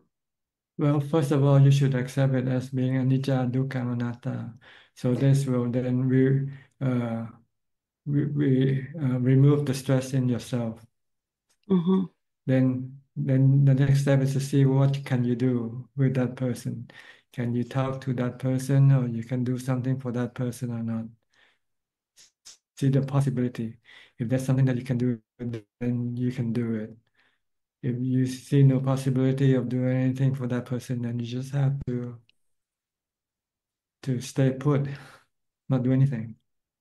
I think previously I wasn't really acknowledging the pain and suffering it was causing her, because she was keeping it kind of like not sharing with me too much about it, just like the facts.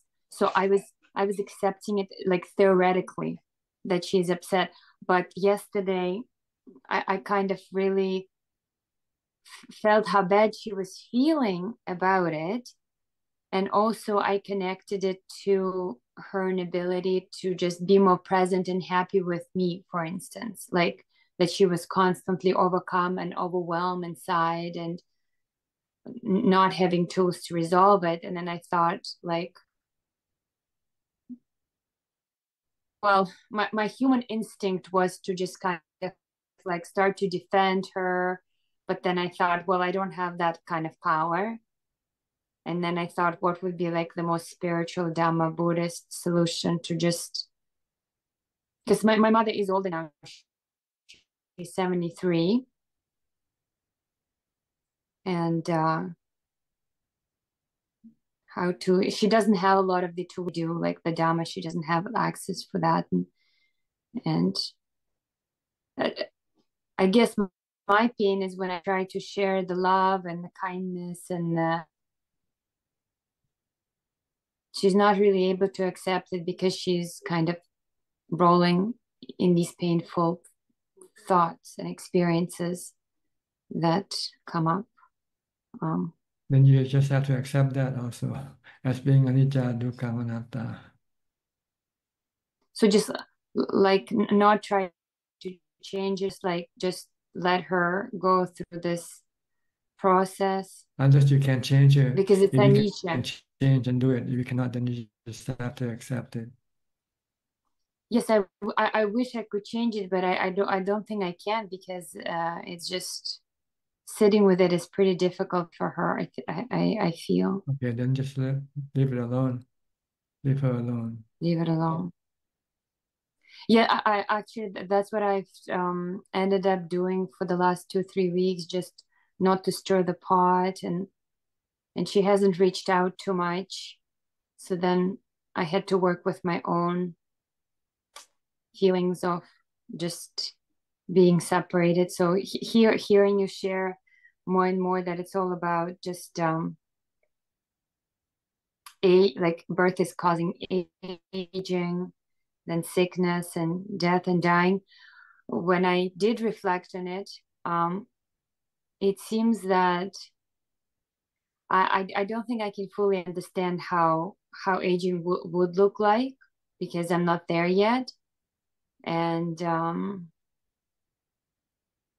well, clearly it's going to happen, because it happens for everybody.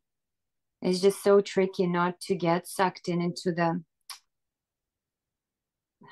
the rush to produce or to become, you know, like with the mainstream society I live in.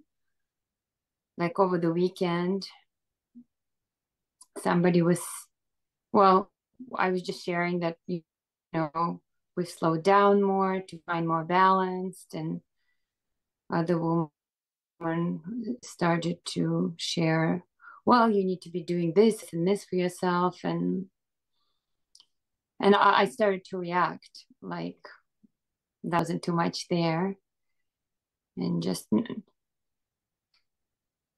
not to be, yeah. I find most of the society is not really doing the Dhamma path. We're all caught up into this producing, and then we get old and die, and sorry you die. yeah. We get old and die, and I'm just trying, like, now that I know that I'm wanting to just try to spend my life a little more, like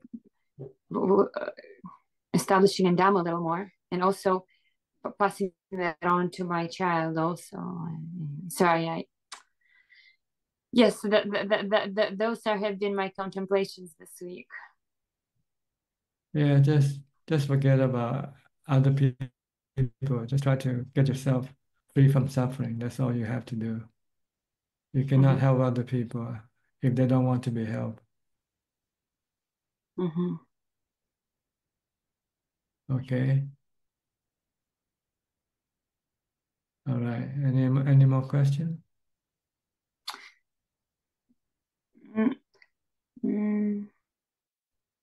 No, I think I have the basic tools for just mindfulness and accepting things that I don't have control and power over.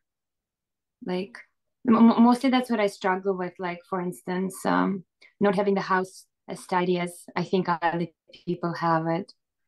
And I was able to accept the mess in one corner of the house and just work at it one step at a time, and not let it ruin my day, you know, still do the mindfulness practice. And because it seems like there's just no end to the chores, right? So then if I'm always doing chores, there's no time for Dhamma practice. Well, you can reduce your chores to just a minimum, to the essential. Then you have time for meditation practice. Yes, I was successful before I had a child, and now with the child in the picture, it's a lot of the mess is just organizing her toys and her studies. And I'm gonna, you're right, I'm gonna try to downsize a little bit more. But if it's not tidyable within a day, then maybe we don't need to have it inside the house, at least, because it just ends up on the floor. Live simple. Just have the basic necessity of life. Okay, well, I'm gonna try to see if I could get her on board with me in terms of just, because it's kind of like we're a team now, right? Because she's going to be 8 very soon, so she's got her own needs and her own desires and wishes. she made some progress actually in terms of like becoming aware that like she really wanted something, and then she's like, and I'm like, and so what happened to it now? And like she wanted a toy or something or an activity, and then she said, well, it changed. I don't want it as much anymore. And then I said, well, let's use that as an example for next time when that comes up. So I feel we're getting somewhere now. And also, you know, as a parent, I often feel pressure to give in into getting something like an activity that she would like to do. And then finally, I let myself like get a craft for her, which was like building. Like they say, for children, it's good to work with their hands for development. Building from clay something. So it was on sale, so we got it, and then we used it yesterday, and turned out like in the mind it was like this big workable thing that was going to last forever and ever, and like it totally was not. It was done within half an hour, but instead of shaming, I just said, well, I'm so glad we went through this experience, because in the future we can just get clay, which is the cheapest and the simplest, and then you can just like have a clay activity instead of getting all these fancy tools, which is what the media and the stores want you to buy, and they make it so sellable and believable. Like you're bad, like almost like I'm getting it for my child, you know. So yeah, I'll work on reducing some of the toys and activities. Hopefully this sharing was helpful for someone. Okay. All right.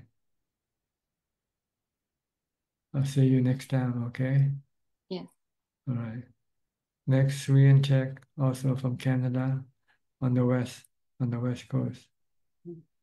Greetings, Tan Ajahn. Greeting, Ajahn. Tan Ajahn, you're sharing with Ricardo about Uniso Manas. It's a thorough investigation. Yes. Is that Yes, Vipassana? yes. Investigation is Vipassana.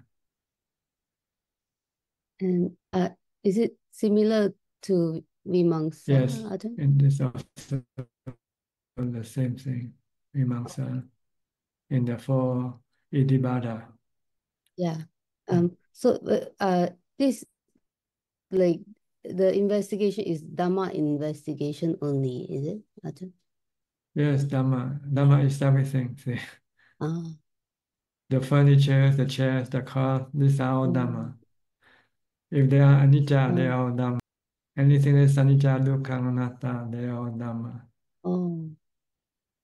But basically, these are minor stuff compared to the major stuff that you have to investigate, which is your body, your feelings, and your mental state. These are more important objects of investigation. Oh. But before you can get to the body, feeling, and the state of mind, you have to be able to let go of your attachment to the external thing first, such as your possession, your wealth, your money, and so forth. Because you value your body more than anything, right? So it's harder to let go of your body than let go of your money. You have to choose about losing your life or losing your money. You say, I'd rather lose money first, right? Okay. So you must be able to let go of your attachment and external thing first before you can come and tackle with the harder stuff like your body, feelings, and states of mind. But you have to let go of everything that your mind come into possession with, having possession of. Anything you own, you have to give up because nothing belongs to you. They are borrowed stuff. Yeah. You borrow it from nature. You borrow it from the four elements, the five elements. Borrow from the five elements. Oh. The fourth element is the body, and the fifth element is the mind. Yeah. Not the fire, earth, wind. Yeah, they make up your body. See, the four elements make up your body. Oh, oh. So one day the four element the body will return back to the four element. Yeah. The body will disintegrate into four parts. Disintegrate into the four elements. And there will be no body anymore after that for you, for this body. There'll be no body for you for this body. But you go get a new body as long as you still have cravings.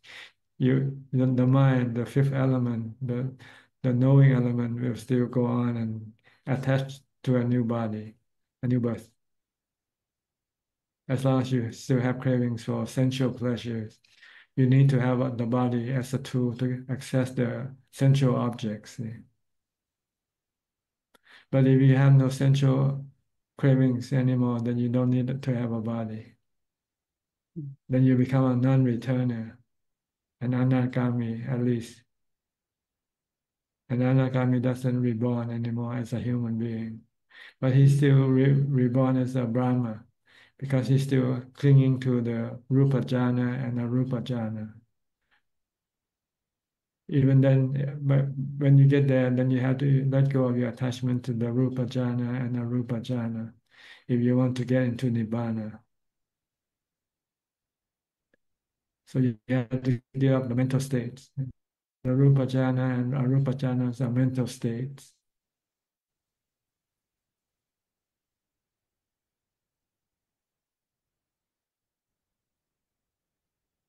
So you have to give up everything if you want to enter into nibbana, emptiness, nothing. See? People don't understand emptiness. They think something like a lamp, a fire distinguished from the lamp. Yeah. You know, but it's emptiness from cravings for anything. No cravings for anything. No cravings for sensual pleasure, no craving for pleasure from rupa jhana or arupa jhana. Emptiness. Emptiness from craving. Not like fire extinguished. No, it's They extinguish of the cravings and the rebirth consequences, the consequence of rebirth. No rebirth. Once there are no craving, then there will be no rebirth in either any realm of existence.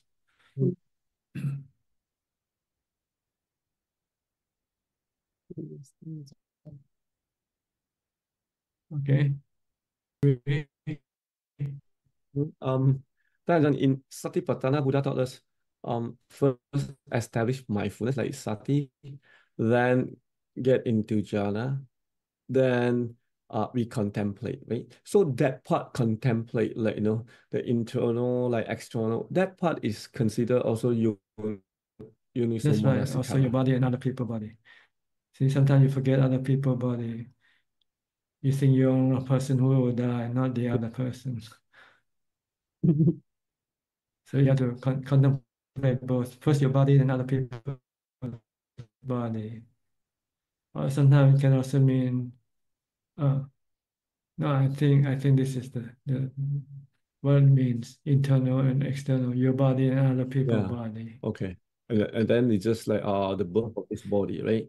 The arising and then the vanishing is like the So end we of can it. see that we are all the same. We are all in the same boat. Nobody is better than anybody. Whether you're rich or poor, we are all the same. We pay the same price. Aging, sickness, and death is the price for us to pay when we take birth. You can be king, so you can be a pauper, and you still have the same thing. You still have aging, sickness, and death. But my wise is different, right? Like because Arahant don't have to suffer. No, because he let go of his attachment to everything, not just the body, to feeling and to mental states also. A Sotapanna only let go of the body, and feeling, but he's still attached to the beauty of the body. A beautiful body is still attached to, and he's still attached to the states of mind. He hasn't yet let go of his attachment to. So you work up your investigation. First, you investigate the anicca nature of the body, aging, sickness, and death, and you investigate the changing nature of the feeling. You don't only have good feeling. You have good feeling. Sometimes you have bad feeling. Sometimes you have neither. You have neutral feeling, and this under your control. You have to be able to live with them, with any type of feelings.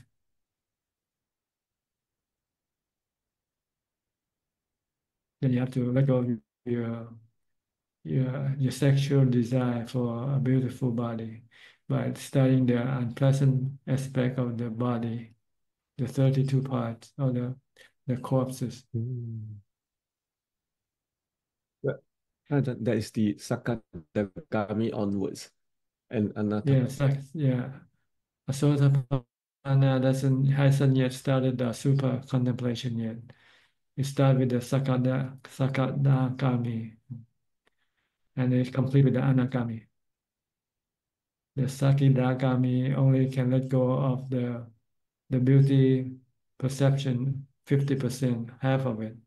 He still see the body sometimes beautiful and sometimes it's not beautiful. But an anagami see the body is not beautiful all the time. Then the business with the body will be over once you reach the third stage of enlightenment. Then you have to deal with the mental states that you haven't yet let go of your attachment. The mental state are also anicca, dukkha, anatta.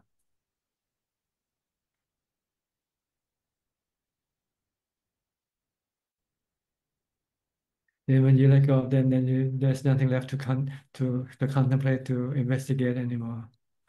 The work is over. Brahma, Usitang Brahmacharya, he said, the work of a what you call a Brahma, the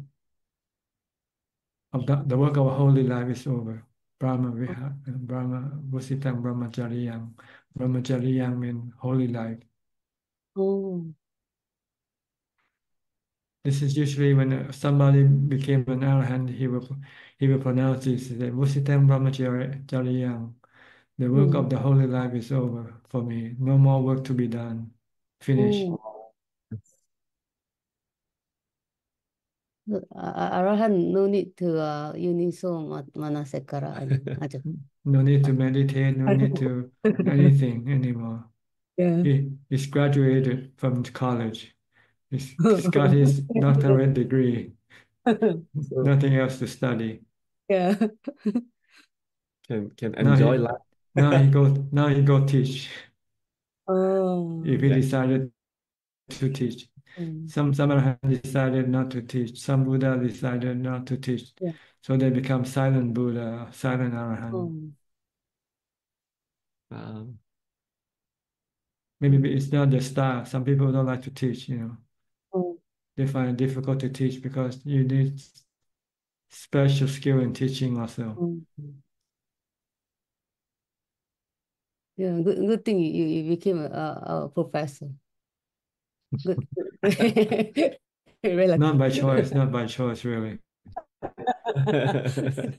by discovery, people just discover me. By choice. I try to hide in the forest, but they still come after me.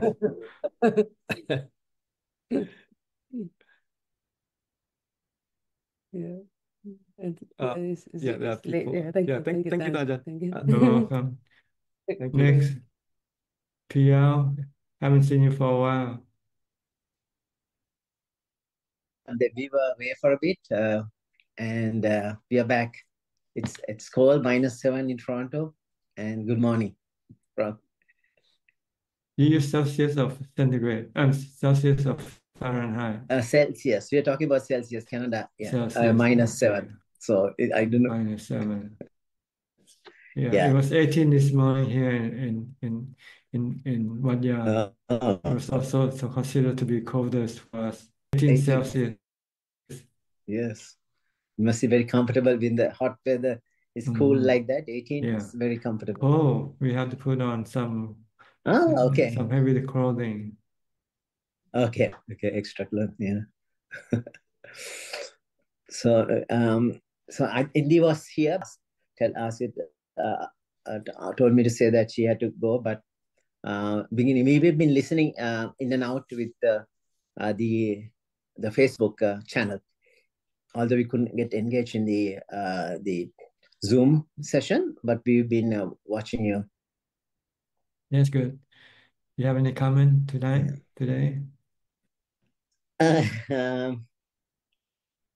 Yeah, and when you talk about, I think that there's a Yoniso Manasikara came a few times. I guess the Manasikara is giving attention. Yoni is the kind of the birthplace, the origin.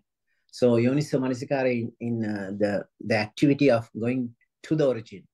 I guess finding out where's the dukkha, the attachment, the clinging to the aggregates, the suffering where. So the suffering is not innate, suffering is not automatic, that suffering is what we make because of the clinging.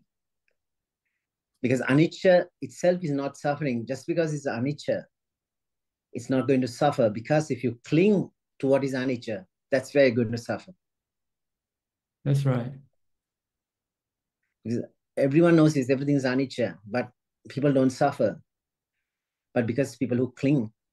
So it's an activity which we can get rid of by ourselves. If you have the Yoniso Manasikara, going to the source of things, which is the third noble truth. If you completed the Yoniso Manasikara, that you realize, and that of course you have to go through the path, the fourth one, but then you come to the third noble truth. Yes, the fourth one is the Yoniso Manasikara. Yeah. When you complete, then you let go of your clinging. Then you let go of your clinging, then you get to the third truth, which is the cessation of suffering. So the fourth one is the activity which end to all activity. You know, there's karma that lead into end of karma. That's the holy life. See, you have to live a holy life, the Noble Eightfold Path. And I also heard recently, Thanisaro Bhikkhu, that sometimes we put anicca dukkha anatma at the beginning of the path, and sometimes people get kind of confused, like because the path is gradual. Anupubba dhamma, anupubba sikha, anupubba pratipada. So sila, samadhi, prajna. So if you put the prajna in front, sometimes people get a bit of confusion. Everything anicca, everything is impermanent. What's the point of doing this? And everything is suffering. The whole life is suffering.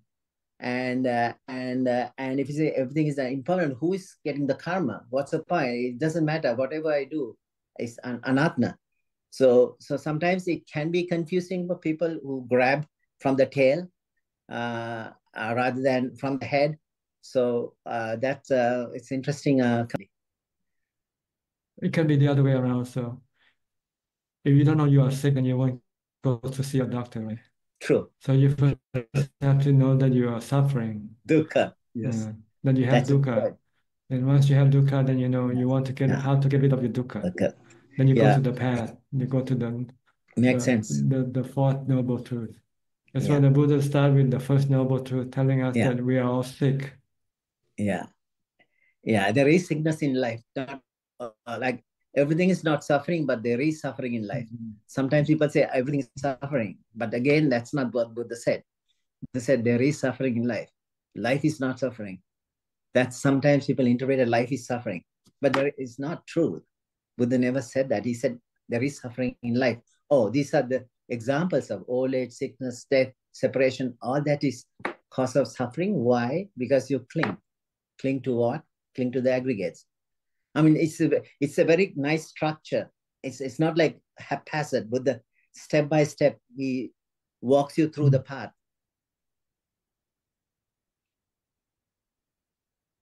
Suffering comes from your clinging to the Clinging.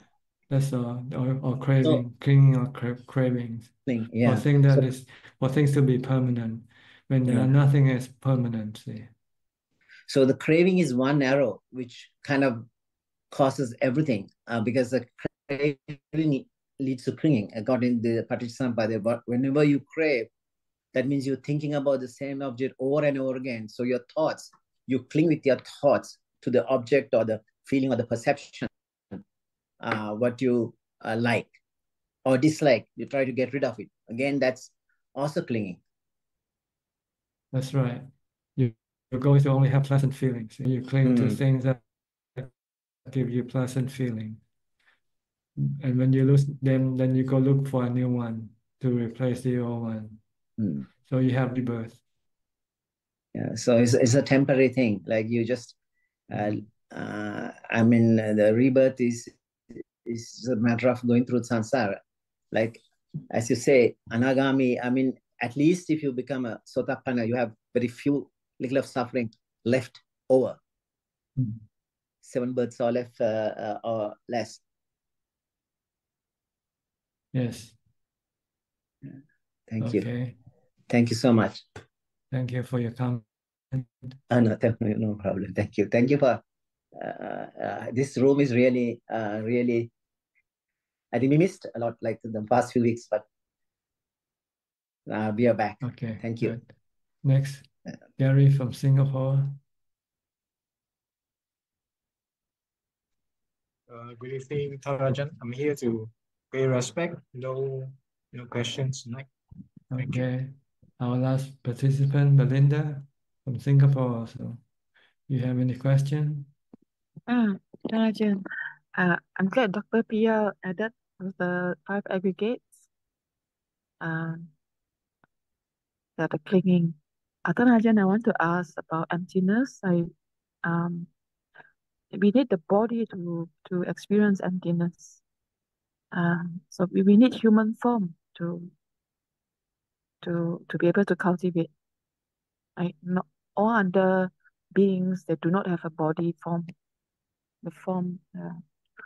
So there's a saying, emptiness is form. Form is emptiness. So we have to balance the body as well. That means I think Ajahn Tanisaru Bhikkhu, he taught before, like before we cross, it's like the banana skin. We need to keep the banana skin, so to protect the fruit until we are ready. We remove the skin. So at this stage, like, yeah, I wanted to ask Ajahn. There will be a retreat opportunity for 10 days, but the location will be in a bungalow house. Many people will be near very close proximity. At this point, I feel the body is very tense up. So I feel hesitant to be like too much to be close proximity with too many people. But yet I feel like this it's necessary for me to go through a more intense retreat. So I'm wondering, like, do we? I feel I'm not sure if it's like Kilisa. I think I need some like a lot more walking meditation, Ajahn, to release aspire first. Otherwise, it's the breath is quite tense up and everything. So I'm thinking that I should be in like seclusion and not too many people. So I'm a little confused. I'm not sure if it's a defilement or do I face up to just stay with the discomfort, Ajahn? Well, to seek seclusion, that's not defilement. It's Dhamma. The Buddha teaches us all to seek for seclusion. Try to avoid crowds. But if you need crowds to develop, then you first might have to practice together with other people. If you cannot practice alone, then you need the other people to help you push your practice along.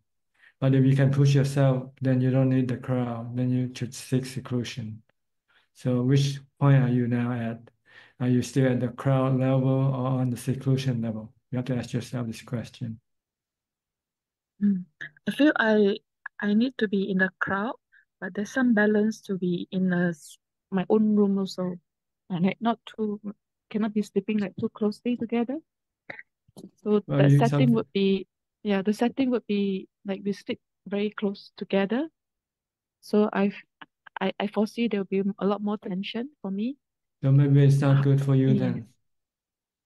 then. Maybe I should go like for retreats that I can go in group, but I have a room to Okay, myself. you have to look for Uh-huh. that. Okay. Okay, Okay. Thank you, Ajaan. you're Thank you. welcome. Next, Kenan, are you hearing? Or you want to talk? You haven't turned on your video. Just see your picture. I'll go to Kunjup. Okay, okay. You turn on your microphone now. Hello, Can Tanja. you speak? I have no question. Just listening in. Thank you. Okay, fine. Thank you. Next, Kunjup, one more question from Facebook or email. Namaskaran, Thanajan. We have 6 questions. And the first question is from the assistant Gmail, and it's from Samanji. I have read that after attaining parinibbana, it's like a lamp being extinguished. We cannot say where it went. Does this mean a Buddha's mind can exist in a spiritual realm forever? Have I got it correct? The mind exists in the spiritual realm of everybody. The mind of everybody exists. Your mind still exists without the body, see. So it doesn't matter whether you are an arahant or just an ordinary being, your mind still exists. The difference is that if you're an arahant or the Buddha, your mind exists on the level of nibbana, in which it doesn't take any rebirth anymore in samsara. But our mind, if we haven't yet become enlightened, then our mind still exists, but in the level of samsara, we still take rebirth. That's only the difference between the Buddha's mind and our mind. Is that his mind doesn't take any more rebirth. Our mind still take rebirth. But both of our minds will exist regardless of whether we're enlightened or not enlightened.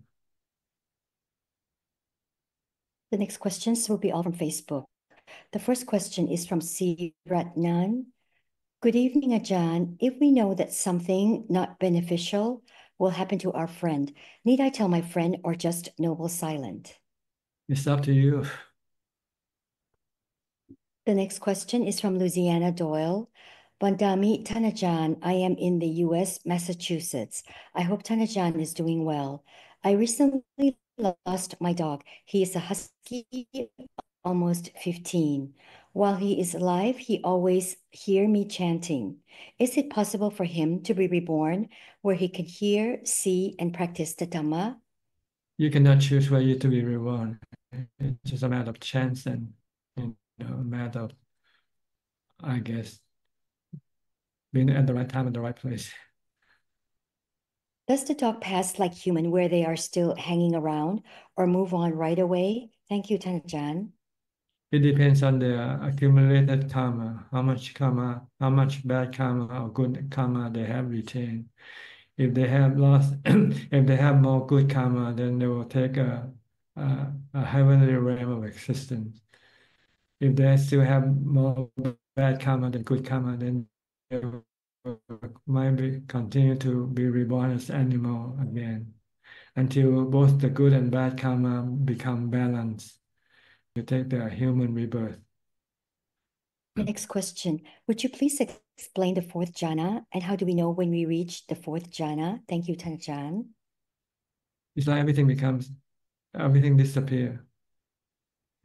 All you have there is just emptiness. The next, if we're going to forget everything in the next life, are our effort and practice all in vain? No, you will forget your name, your addresses, your people you knew. But what you will not forget is your habit. What you used to like will go with you. What you used to hate will go with you. And the last question is from Sui Ike. Ajaan, can you please help to clarify whether neutral feeling and equanimity, is it the same? No, they're not the same. Equanimity is a state of no emotion, no hate, love, fear, or delusion. While neutral feeling means it's not good feeling and it's not bad feeling. So they're not the same. Okay. That is all, Ka. That is all, Ka. Well, that's all the time we have for tonight or today. Thank you for your company. I hope this meeting is beneficial for you and can help you advance in your practice. In the meantime, please stay safe, be mindful, and keep on practicing. And if all goes well, I'll see you all at the same time next week. Thank you and goodbye. Sadhu, Sadhu, sadhu, Sadhu, Thank you, Ajahn. Ajahn. Thank you, Thank Nick. you. Good Thank night, everyone. you.